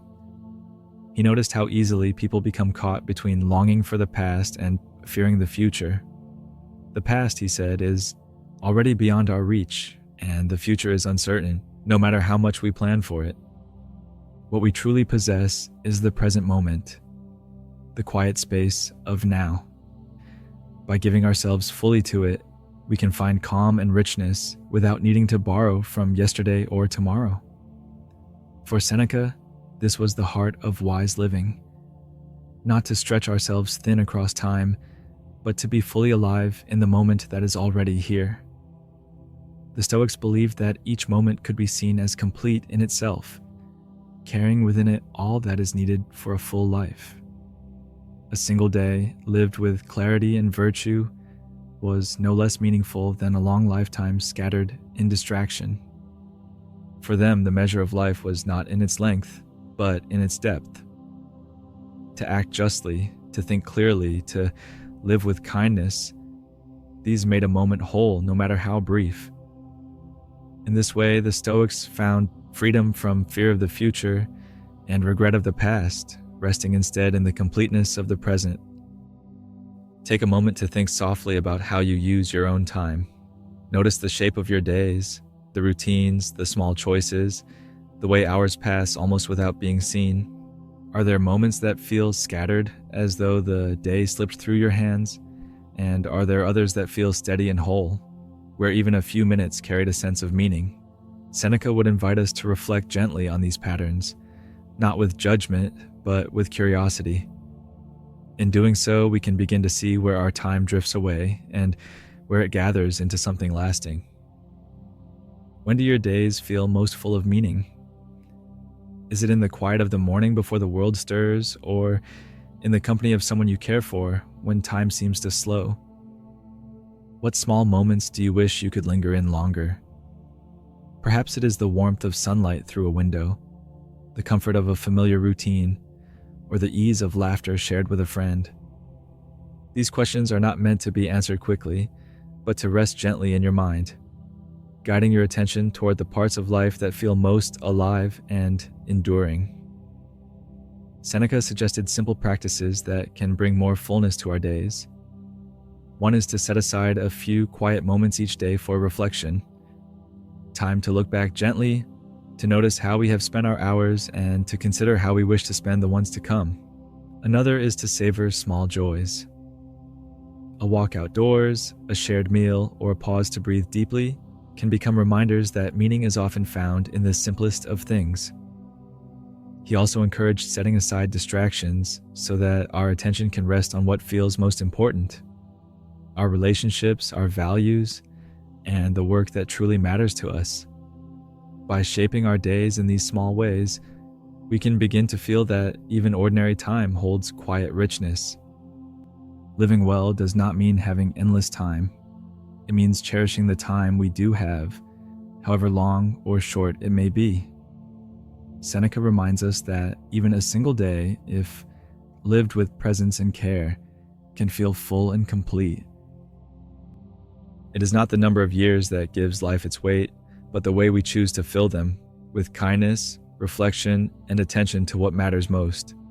In this way, every moment becomes an opportunity to live fully, without needing more than what is already given. Imagine your hours unfolding slowly and calmly, like the turning of pages in a gentle book. Each one carries its own rhythm, unhurried and steady, filled with quiet meaning. Picture yourself moving through the day with ease, noticing the small details, the sound of voices around you, the warmth of light, the comfort of familiar spaces. Nothing rushed, nothing wasted, only the steady presence of time lived with care. In this way, each hour becomes more than a passing moment. It becomes a piece of life fully lived, soft and complete in itself. And now, let us rest with 3 timeless paradoxes, simple puzzles that seem contradictory, yet open into quiet wonder when held softly. Tonight's story will explore 3 timeless paradoxes: the Sorite's paradox, Hilbert's infinite hotel, and the omnipotence paradox. Each of these puzzles has been shared for generations, not to be solved once and for all, but to open space for gentle reflection. We will take our time with them, moving slowly, letting each one unfold like a quiet companion beside you. There is no rush and no pressure, only the soft invitation to wonder as you rest and drift toward sleep. A paradox is a thought that appears contradictory on the surface, yet holds deeper meaning when we look more closely.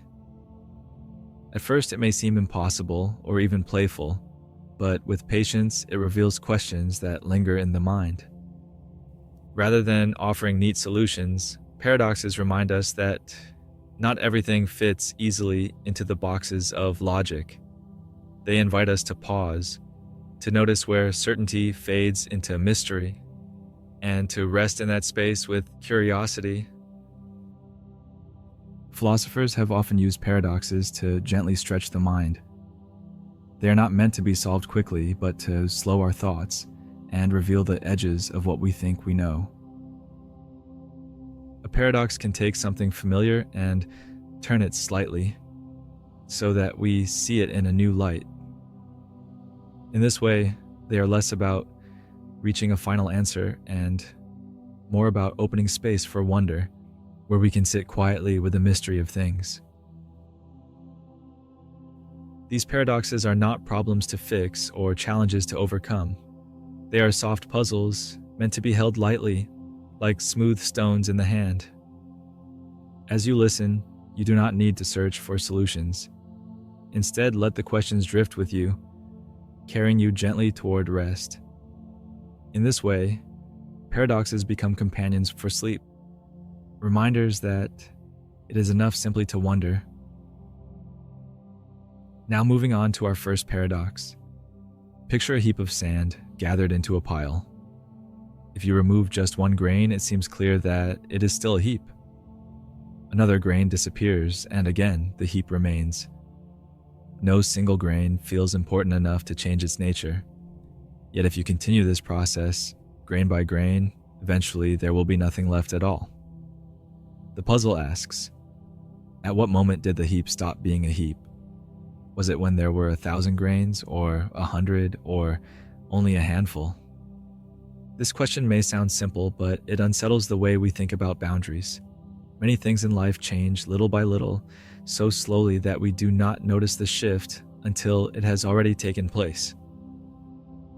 The Stoics paradox reminds us that categories we rely on, like big and small, young and old, even day and night, are not always as clear-cut as they seem. Philosophers have used this puzzle for centuries to think about vagueness in language and in life. It shows us that while words give us a way to describe the world, they cannot always capture the soft edges of change. The heap of sand becomes a mirror for the gradual transformations we see all around us and within ourselves. When does the heap of sand stop being a heap? Is it at 1,000 grains, or 500, or perhaps only 10? Or is it impossible to draw a clear line at all? The Stoics paradox invites us to ask softly where change truly begins.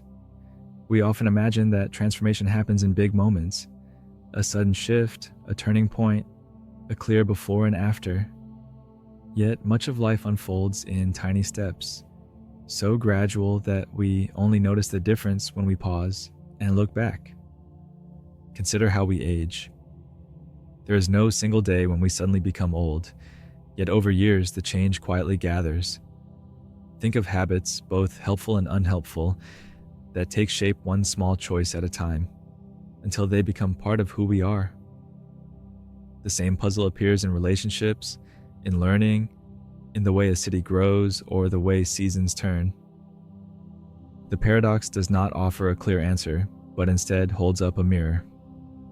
It asks us to notice how change can be both invisible and undeniable, and to reflect on the gentle truth that beginnings and endings are often not as sharp as we imagine.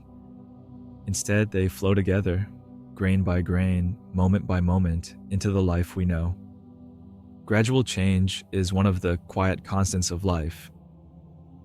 Growing older does not happen all at once, but through countless small moments that pass almost unnoticed. A single day does not make us different. Yet, when we look back across years, the change is unmistakable. The same is true of routines. A habit is not broken or built in one sudden act, but through tiny steps repeated over time. We may not notice the shift while it is happening, but slowly the rhythm of our days begins to take on a new shape. Even the flow of life itself has no sharp edge. The boundary between childhood and adulthood, between health and illness, between one season and the next is rarely clear. Like the heap of sand, change gathers grain by grain. The Stoics paradox reminds us that we are always in motion, carried forward by small, quiet shifts that add up to the story of who we are. Moving on to our next paradox. Imagine a hotel with infinitely many rooms, stretching on without end. Every single room is full, yet still the hotel never has to turn a guest away.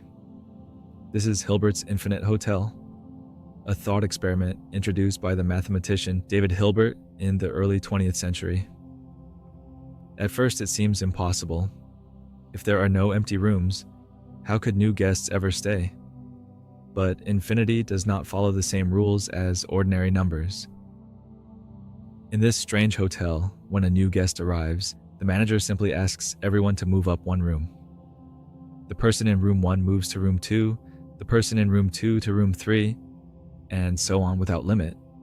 In this way, room 1 becomes free, and the new guest is welcomed in. Even more curious, the hotel can take in not just one guest, but infinitely many more. If a bus arrives with an endless line of travelers, the manager simply moves each current guest to the room that is double their number. Room 1 goes to room 2 goes to room 4, room 3 to room 6, and so on. This opens up all the odd-numbered rooms, leaving infinitely many spaces free. What looks like a full hotel still has infinite room to grow. Hilbert's Hotel is not meant to describe a real place, but to stretch our imagination about the nature of infinity. It shows us how infinity can behave in ways that resist our everyday logic, full yet never complete, bounded yet unending. The infinite hotel unsettles the way we think about space, number, and possibility. It reminds us that some ideas are not meant to be fully grasped, only marveled at with quiet wonder. Even though Hilbert's Hotel is completely full, with every room already taken, it can still welcome new guests. Hilbert's Hotel is a story, not a place we could ever visit. Yet it captures something real about infinity. It shows us that the infinite is not just very large, but truly different from anything we encounter in daily life. It can be full and still have room, complete and yet still open. This thought experiment asks us to stretch our imagination, to sit with the mystery of the endless, and to let infinity remind us how vast the universe of ideas can be. Hilbert's Hotel is a playful reminder that infinity does not follow the rules of everyday logic. In our daily lives, things are either full or empty, finished or unfinished, present or absent. Yet, infinity slips past those categories. It allows a hotel to be completely full and still have endless space, a contradiction that feels both impossible and strangely beautiful. This paradox shows us that not all puzzles are meant to be solved. Some are invitations to wonder. Just as the mind cannot truly count to infinity, it also does not need to. It can rest instead in the vastness, letting the thought expand without end. There is something calming about this. When things feel too vast to measure, whether it is time, change, or the universe itself, we can simply pause, breathe, and let go of the need to contain it. Hilbert's Hotel reminds us that sometimes it is enough to sit quietly with mystery and allow wonder to carry us gently forward.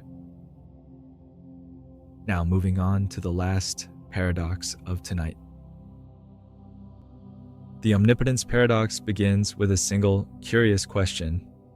Can an all-powerful being create a stone so heavy that it cannot lift it?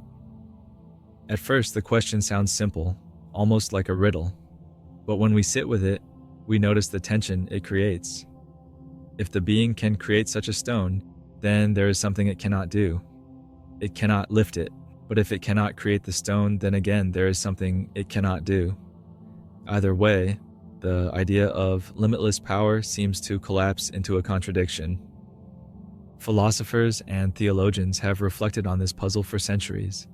Some see it as a playful challenge, showing the limits of language when it tries to describe the infinite. Others take it as a serious question about the nature of power, asking whether true strength must include the ability to do the impossible, or whether real power has to exist within certain bounds. This paradox also points to the way words can stretch beyond what they were meant to hold. The phrase all-powerful seems straightforward, yet when tested, it unravels into contradiction.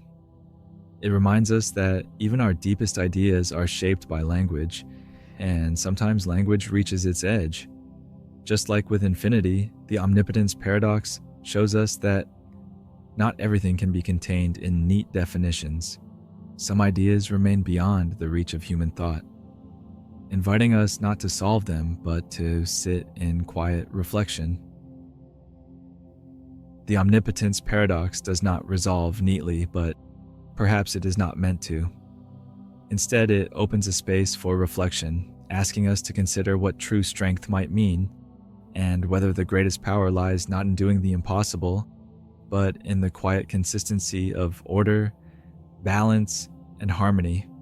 The omnipotence paradox leaves us with a quiet puzzle about the limits of limitless power.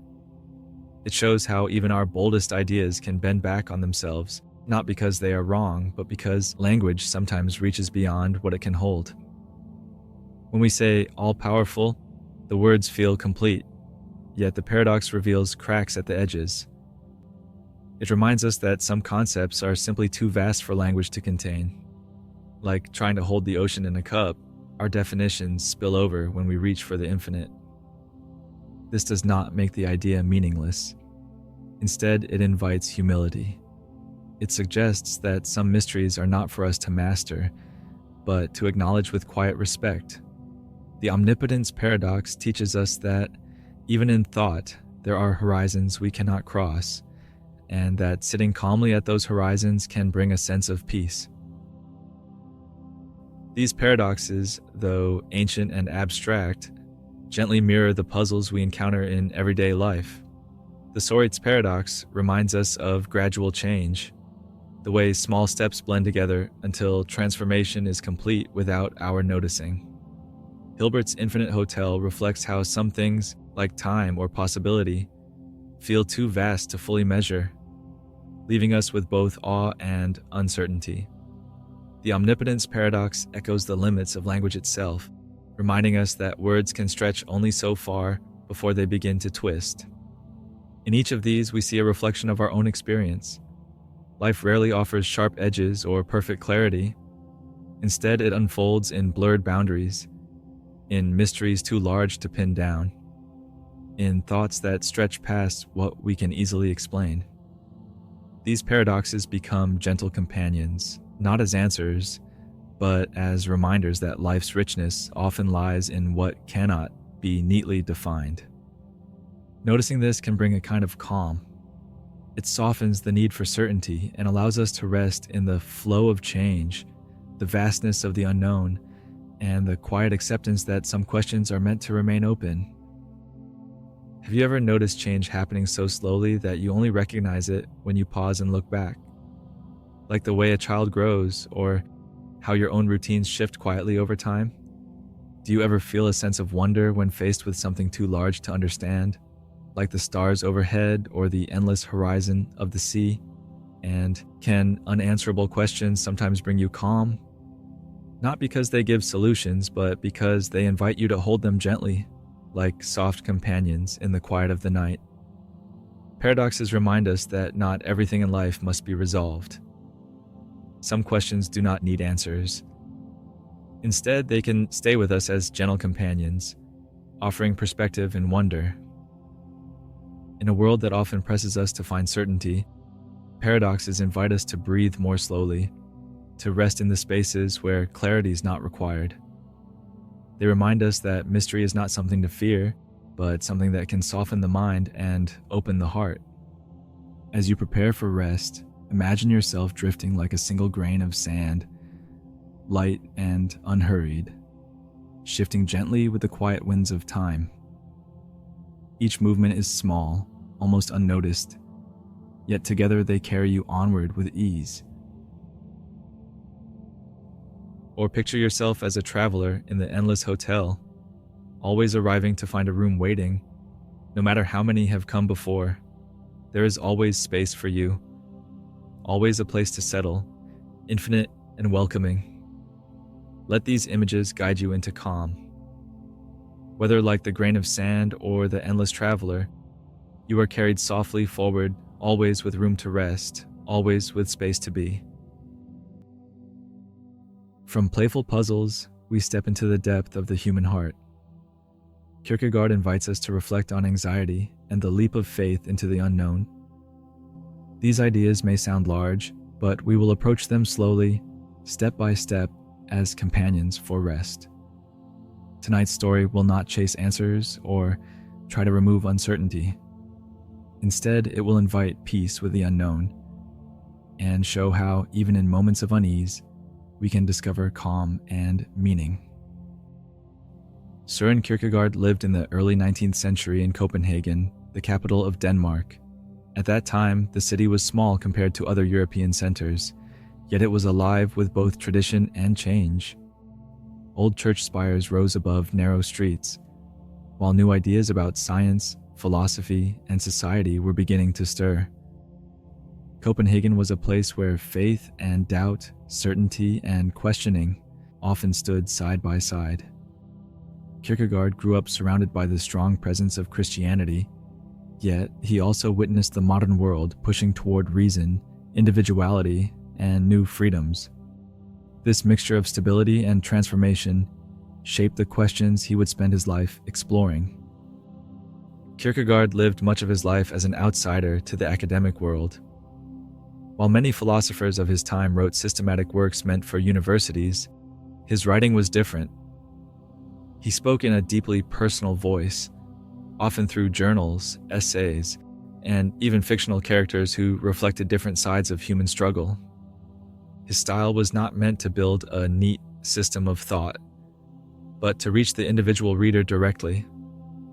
He wanted philosophy to feel alive, to speak to a person's inner life, to their fears, hopes, and choices. In this way, Kierkegaard stood apart from his peers, offering not abstract theories, but reflections that feel as intimate today as when they were first written. Kierkegaard lived in a world shaped by the strong presence of Christian faith, yet also by the early stirrings of modern individualism. In Copenhagen, church life was central to society, and faith was seen as part of the order of daily life. At the same time, new currents of thought were beginning to emphasize freedom, reason, and the role of the individual. Kierkegaard was deeply engaged with this tension.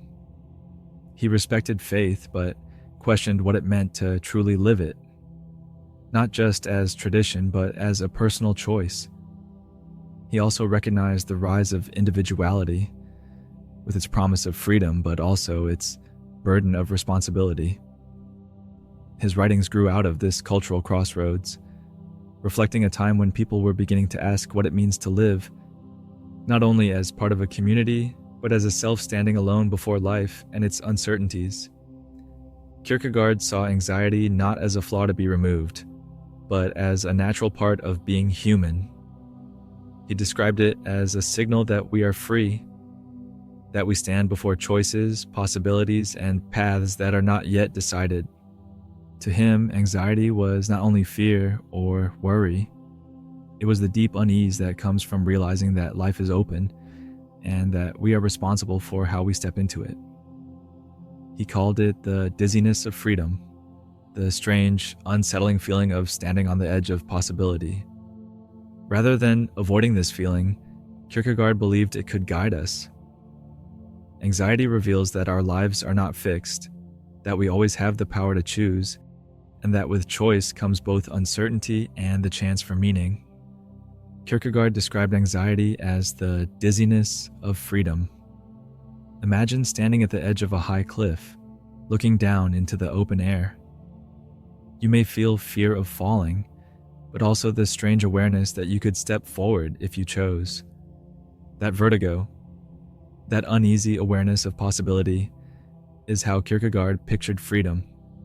For him, anxiety arises whenever we realize that life is full of choices and that nothing guarantees which path is right. Each decision closes some doors and opens others, and the weight of this responsibility can feel overwhelming. Yet, in this dizziness, Kierkegaard also saw a gift. Anxiety shows us that we are not trapped. It reminds us that life is not already written, but open. The very unease we feel is proof of our freedom to shape our own way forward. For Kierkegaard, anxiety was not only a burden, but a sign of possibility. It reveals that life is open, that the future is not set in stone. When we feel anxious, it is often because we are standing before something new, something uncertain, something that asks us to choose. This means that anxiety can be seen not just as an enemy, but as a reminder of freedom. It signals that there are paths ahead, even if they are unclear. It shows that we are not bound entirely by the past, but are always in the process of becoming. Seen this way, anxiety carries a quiet invitation. Instead of only pressing down on us, it can remind us of the depth of being alive, the chance to create, to decide, and to step into what has not yet been known. Kierkegaard spoke often of what he called the leap of faith. For him, it was the act of stepping into what cannot be fully understood or proven, yet still choosing to commit. He believed that life's deepest truths could not be reached by reason alone, because reason always stops at the edge of uncertainty. The leap of faith was not about ignoring doubt, but about living with it. It was the courage to move forward even when clarity is not guaranteed. Kierkegaard thought this leap was central not only to religious faith, but to the human experience itself. Each of us at some point must step into the unknown, guided not by certainty, but by trust and willingness to embrace what we cannot control. In this way, the leap of faith becomes more than a religious idea. It is a way of being. It is the moment when we choose to act, to love, to change, or to begin again, even though the outcome is uncertain. For Kierkegaard, this was where true life begins, not in safety, but in the mystery of the unknown. Kierkegaard was clear that the leap of faith is not blind belief. It is not about closing one's eyes and ignoring doubt. Instead, it is about facing uncertainty honestly and still choosing to commit. He saw that life is never free of unknowns. No amount of reasoning can remove all risk, all possibility of change, or all chance of disappointment. Yet, rather than waiting for perfect certainty, he suggested that meaning arises when we act anyway. The leap of faith is a way of living with uncertainty. It is the choice to step forward, to give ourselves to a path, a relationship, or a calling, even when we cannot predict where it will lead. In Kierkegaard's eyes, this willingness to commit in the face of uncertainty is what makes life both difficult and deeply meaningful. Kierkegaard's leap of faith reminds us that the most important steps in life rarely come with guarantees. Choosing a path, starting a relationship, beginning new work, or simply deciding to change, none of these moments arrive with certainty. Instead, they ask us to move forward with trust, even as doubt lingers. This can feel frightening, but it is also what makes these steps so powerful. They open us to growth, to transformation, to experiences that could never come if we waited for perfect clarity. In this way, uncertainty becomes part of the meaning itself. It is the leap, not the guarantee, that carries us forward.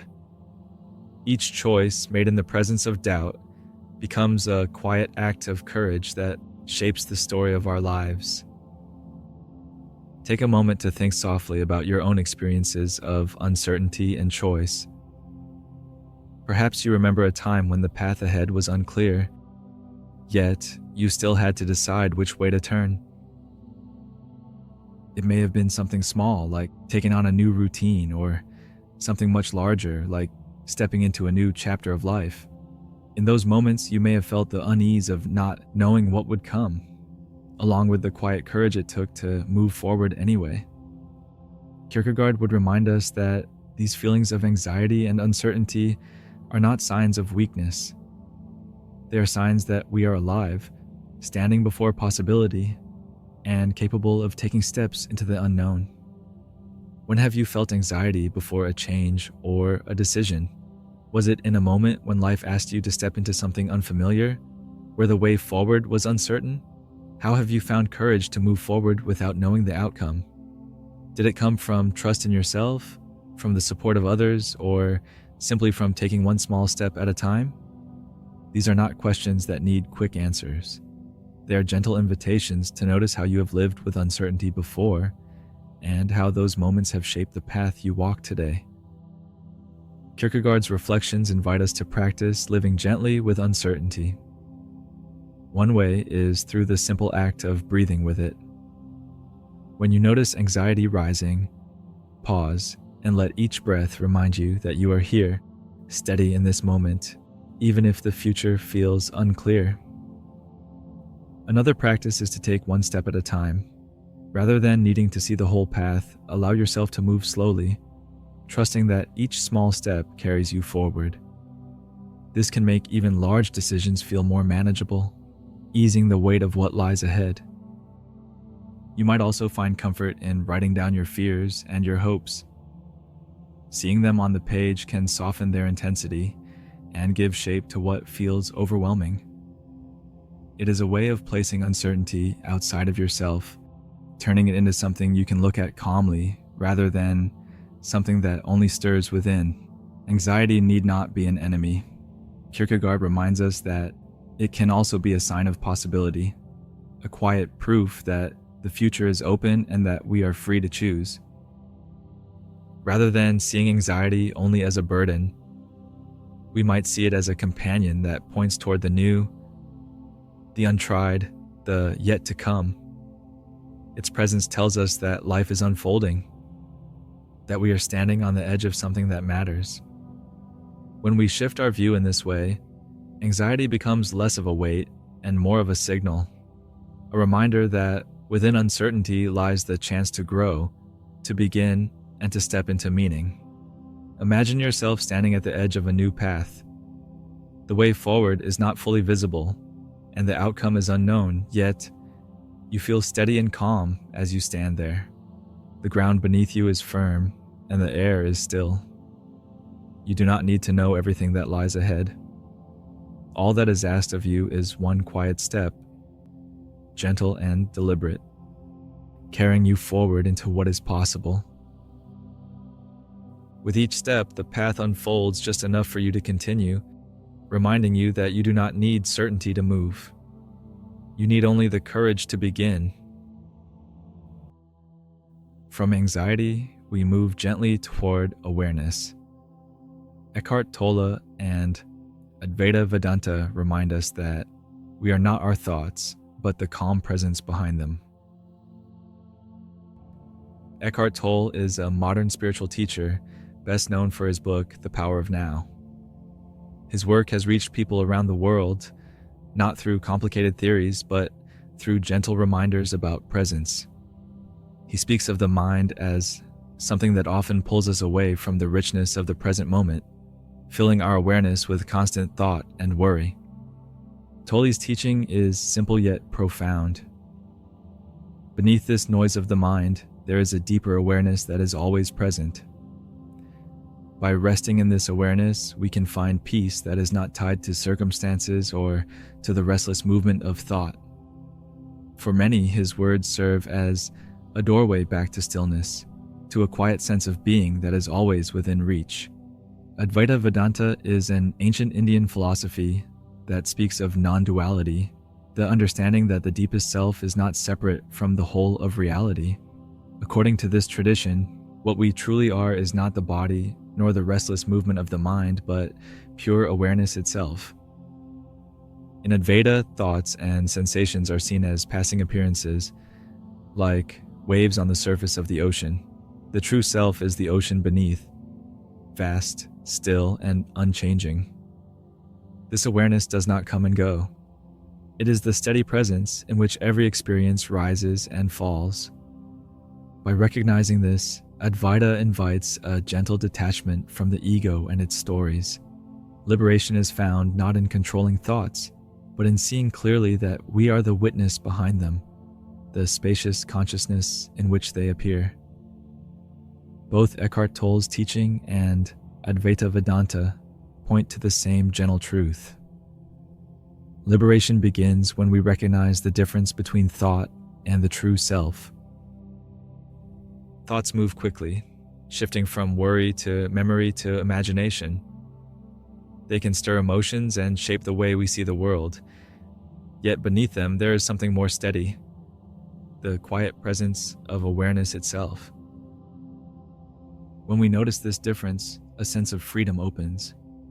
We are no longer bound by every passing thought or story the mind tells.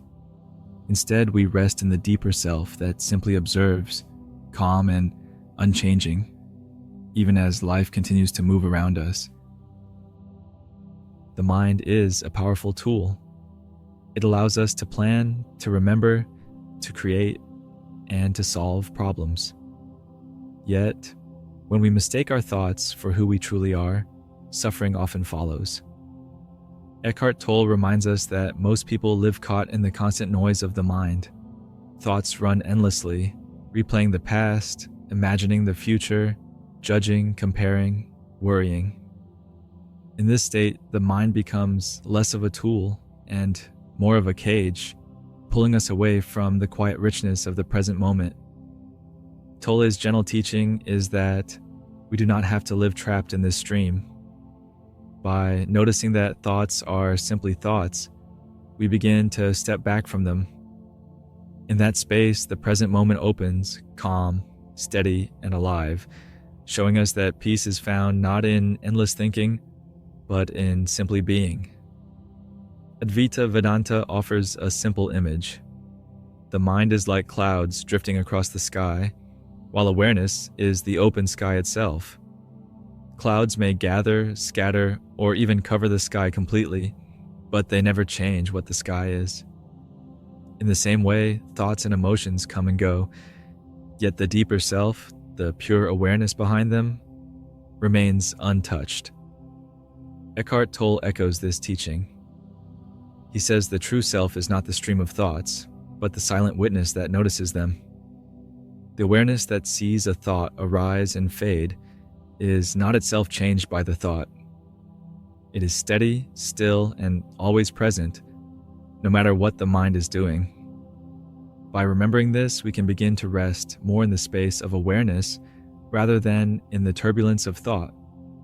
The mind may continue to move just as clouds do, but we know ourselves as the calm sky that holds it all.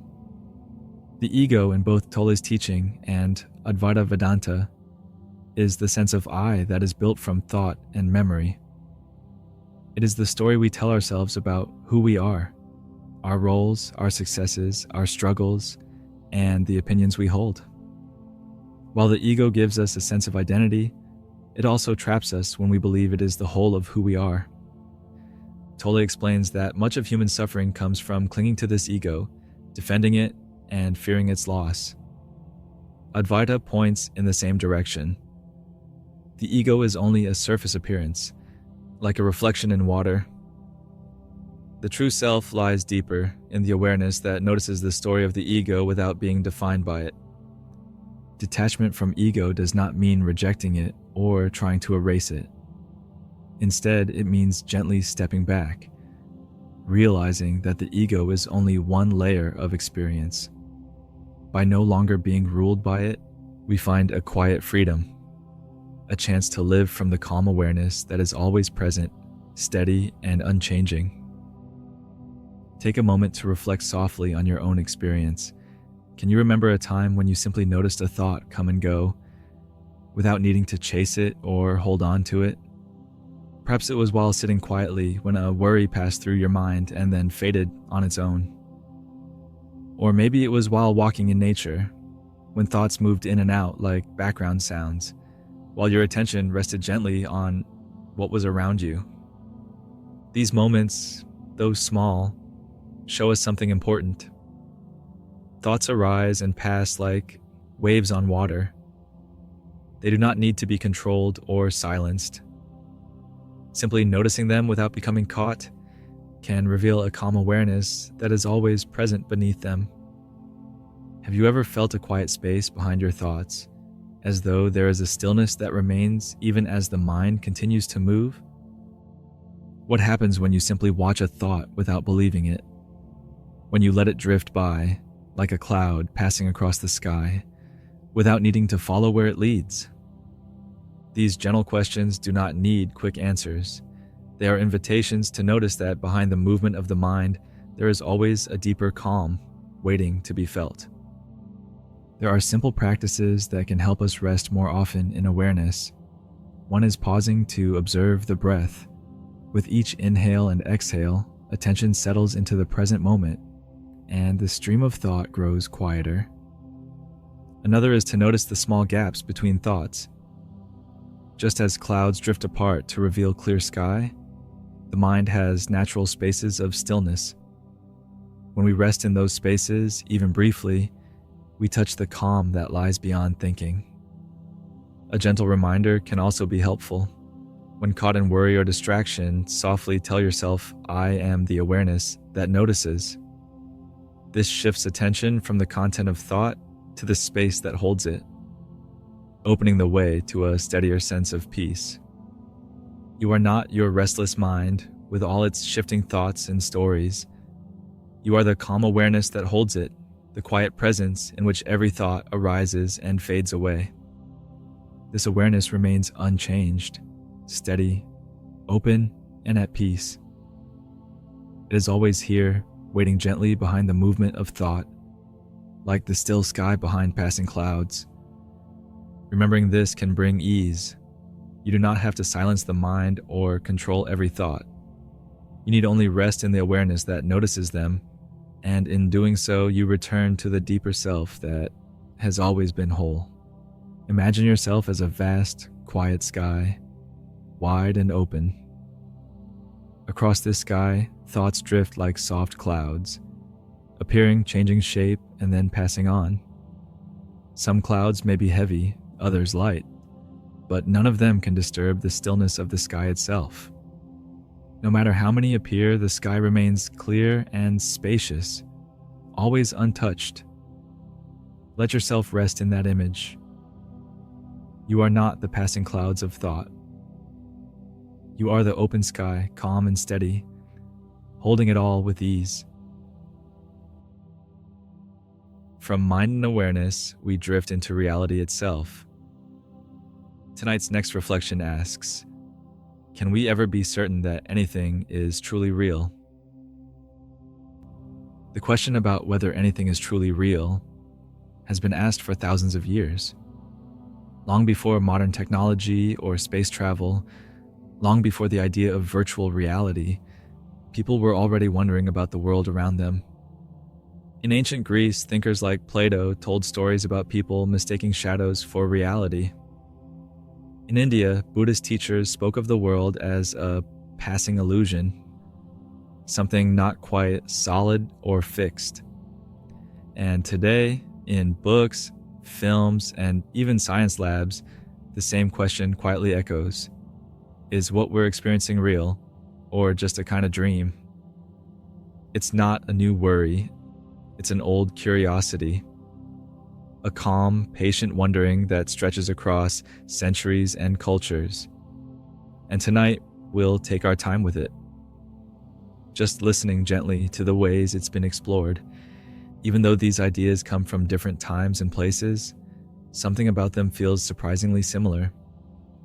Whether it's a story told in an ancient cave, a meditation in a quiet forest, or a theory about digital simulations, many of these philosophies seem to arrive at the same quiet thought. That reality might not be quite what it seems.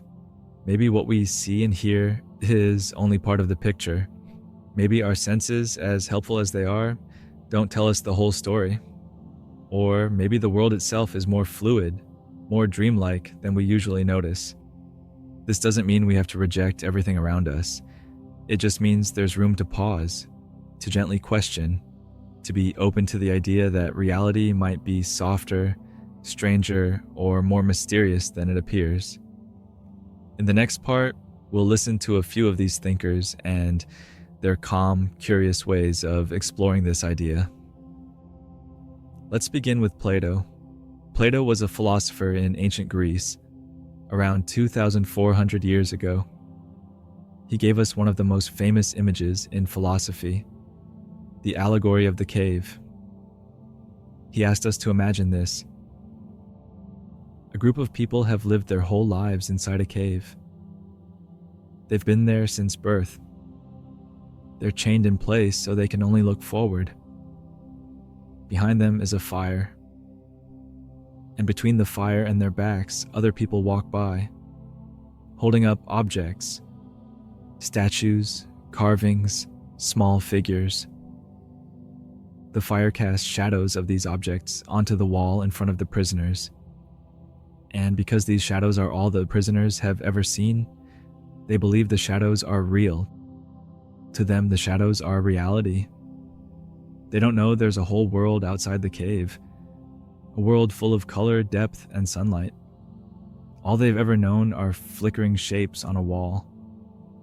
Now imagine, Plato says, that one of the prisoners is set free.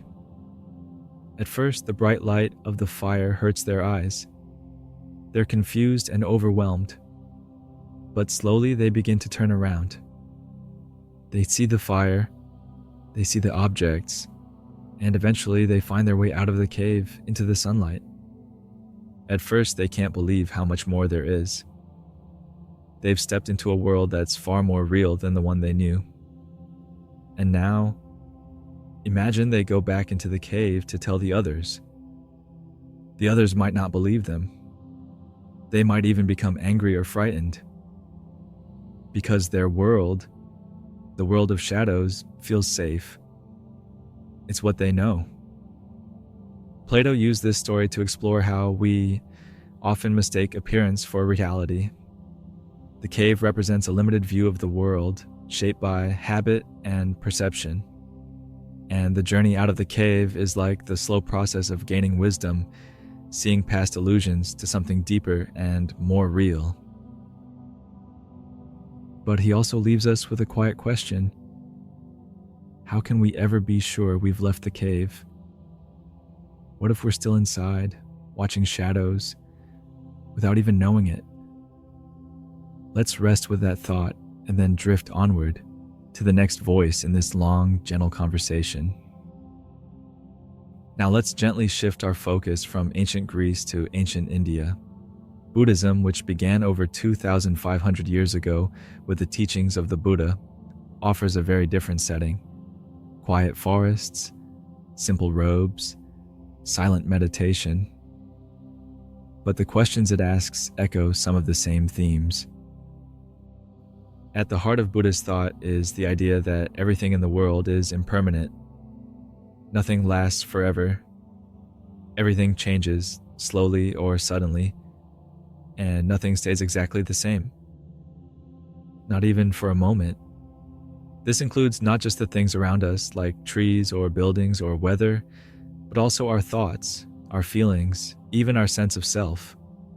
Alongside this idea of impermanence is another, more puzzling teaching, that all things are empty.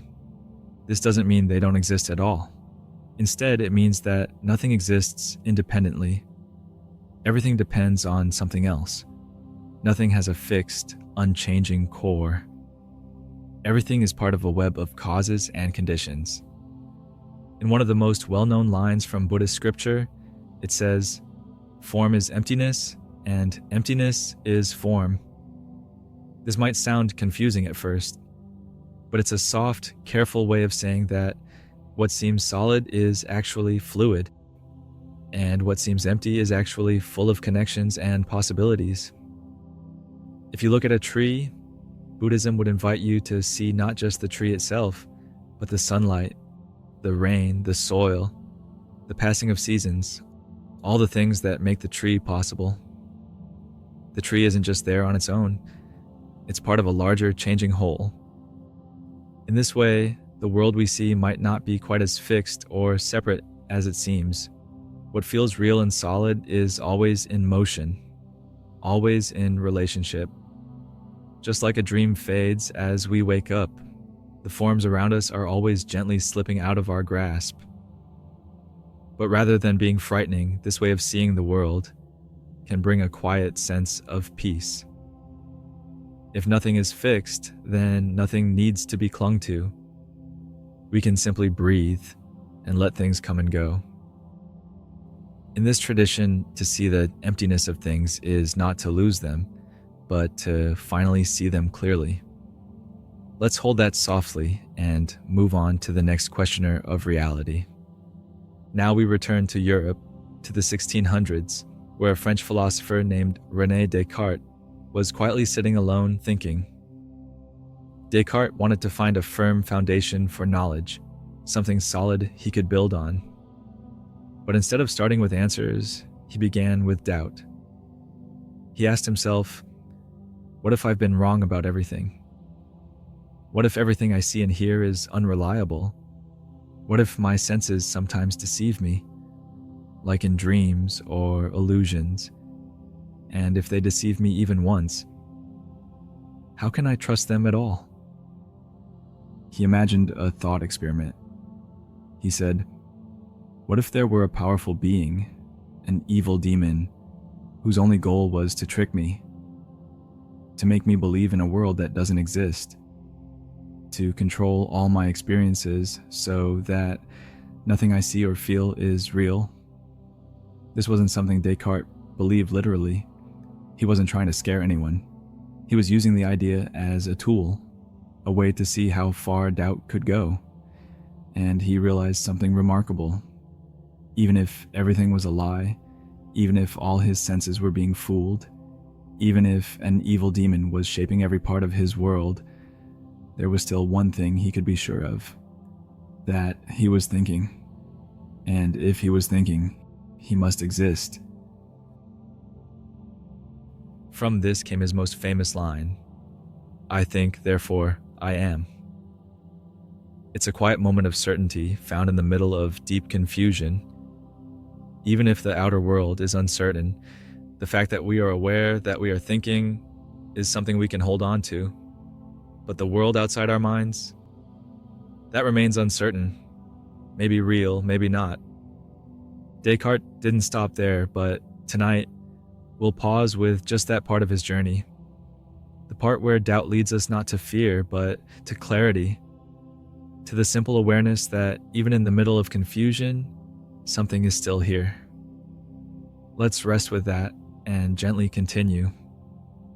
Now we come to a more modern idea, one that lives not in caves or quiet temples, but in digital spaces and computer code. In recent years, some philosophers and scientists have wondered, what if reality is not physical at all, but simulated? The thought goes something like this. Imagine a civilization far more advanced than ours, one with technology powerful enough to create entire virtual worlds, not just games, but full environments with conscious beings inside. Now imagine that civilization runs millions of these simulations, some for science, some for art, some just for curiosity. If those simulated beings are conscious, and if there are many more of them than there are of us, then the chances that we are in the real original world might be quite low. We might be one of the simulations. In this view, what we experience as life, with trees, voices, memories, the feeling of a breeze, might all be the result of code. A program running so smoothly, so convincingly that we have no idea we're inside it. Just like characters in a dream don't know they're dreaming, we might not know we're being simulated. This idea has been explored in science fiction, like The Matrix, but it's also taken seriously by some modern thinkers. Not because they're sure it's true, but because it's hard to prove that it isn't. There's no glitch to point to, no obvious clue. Everything works just well enough to seem real. But even if the theory sounds far-fetched, the feeling behind it is familiar. It's the same quiet doubt we've seen in Plato, in the Buddha, in Descartes, that what we take for granted as reality might not be the full story. It doesn't mean we're trapped, or that anything is wrong.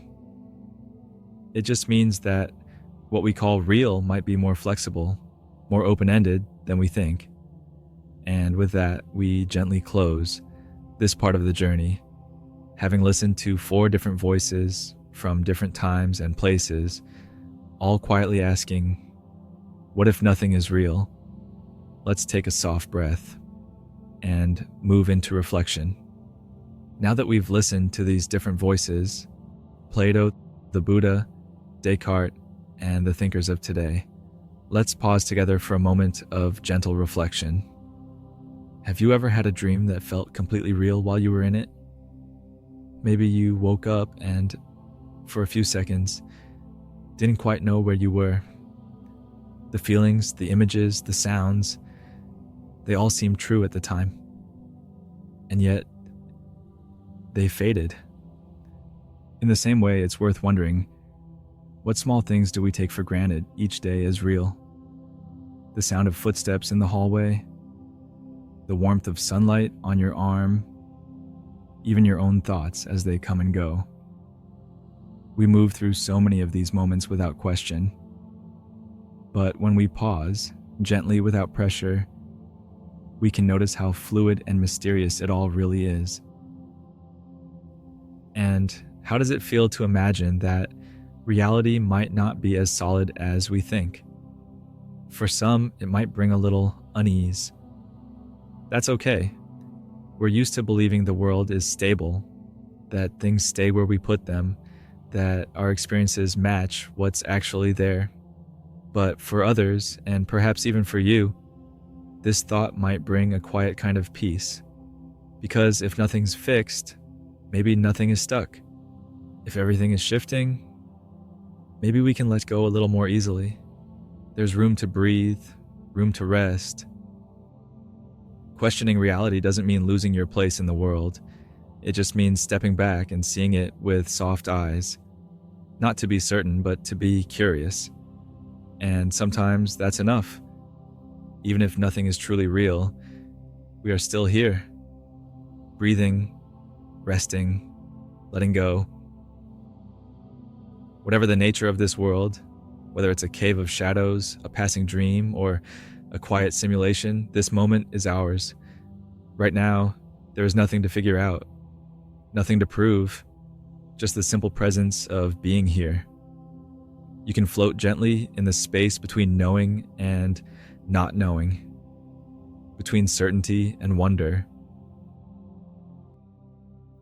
And finally, from questions of reality, we arrive at the most universal question of all, the fear of death. Let us reflect softly on how philosophy can bring peace with this truth.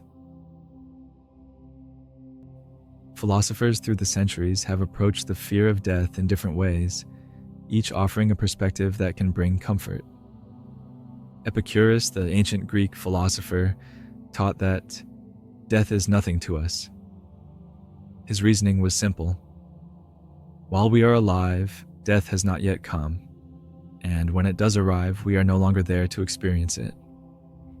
In this way, he suggested that death itself should not be feared, for it is never truly present to us. The Stoics, such as Marcus Aurelius, reflected daily on mortality. For them, remembering the shortness of life was not meant to be grim, but to remind them to live fully in each moment. By keeping death in mind, they sharpened their attention to what truly matters and freed themselves from wasting time on what does not. Later, the existentialist philosophers took another view. They saw the awareness of death as something that gives life its urgency and meaning. Without endings, life could stretch on endlessly and nothing would feel precious. By recognizing that our time is limited, we are invited to live more deeply, to choose with care, and to treasure the moments that make up our days. Humans naturally fear death, and it is easy to understand why. Part of this fear comes from the unknown. We cannot see beyond death with certainty, and what is unfamiliar often stirs unease. Another source of fear is the sense of losing ourselves. Our memories, our thoughts, our connections, all that makes up the story of who we are, seems to dissolve at death. The mind struggles to imagine what it could mean for this self to no longer exist. There is also the loss of control. In life, we make choices, shape plans, and move through the world with some measure of influence.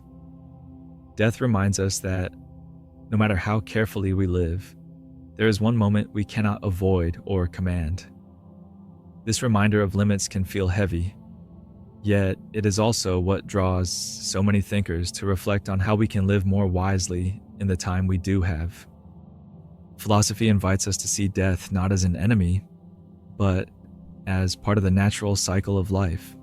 Just as day gives way to night and seasons turn from spring to winter, death is woven into the fabric of existence. It is not separate from life, but one of its essential rhythms. Many philosophers remind us that resisting this truth only deepens our fear. When we soften into acceptance, we can begin to see death less as a harsh intrusion and more as a closing of the circle. Life and death belong together, each giving meaning to the other. In this light, death can even be understood as a teacher. By remembering that life will one day end, we are encouraged to treasure the present more deeply, to savor simple joys, and to live with gratitude for the time that is ours. Instead of turning away from death, philosophy asks us to let it remind us gently of how precious it is to be alive. Reflecting on death can deepen our appreciation for the present. When we remember that life is finite, the ordinary moments begin to feel more meaningful. A conversation with a friend, the warmth of sunlight, even the rhythm of the breath, all take on a quiet beauty when we know they cannot last forever. This awareness is not meant to burden us, but to sharpen our sense of what is real and alive right now. Instead of drifting through days as though they will always repeat, we begin to notice them as unique and fragile, never to be lived again in quite the same way. In this way, death becomes a mirror that makes life shine more brightly. The knowledge that time is limited does not diminish life, but enriches it, reminding us that each moment is a gift to be met with care and presence. Take a moment to think softly about your own feelings toward mortality. You may notice a mixture of unease and tenderness, for the thought of death carries both fear and meaning. It's natural to feel both at once. What moments of life feel more precious when you remember they are temporary? Perhaps it is time with loved ones, or the quiet comfort of familiar places. Can the awareness of endings make ordinary days more meaningful? Does it shift the way you look at small joys, like the taste of a meal, the sound of laughter, or the calm of evening? There are gentle practices that can help us live more fully with this awareness. One is gratitude, pausing each day to notice and give thanks for what has been given. Another is presence, allowing yourself to rest in the moment instead of rushing ahead. And a simple mindfulness of mortality, remembering softly that life is fragile, can turn even ordinary days into treasures, reminding you to live with care and openness. The fear of death is natural. It is part of being human, and it reminds us of how much life means to us. Yet this fear can also be gently transformed. Instead of pulling us into worry, it can open into love for life, showing us how precious each moment truly is. As you settle into rest, let yourself imagine being carried softly by the comfort of simply being alive right now. There is no need to look beyond this moment, only to feel the ease of breath, the quiet of the night, and the gentle presence of life itself. And now I wish you peace, rest, and calm acceptance. May the night bring you stillness, and may you wake with a tender awareness of the gift of being here, alive in this unfolding day.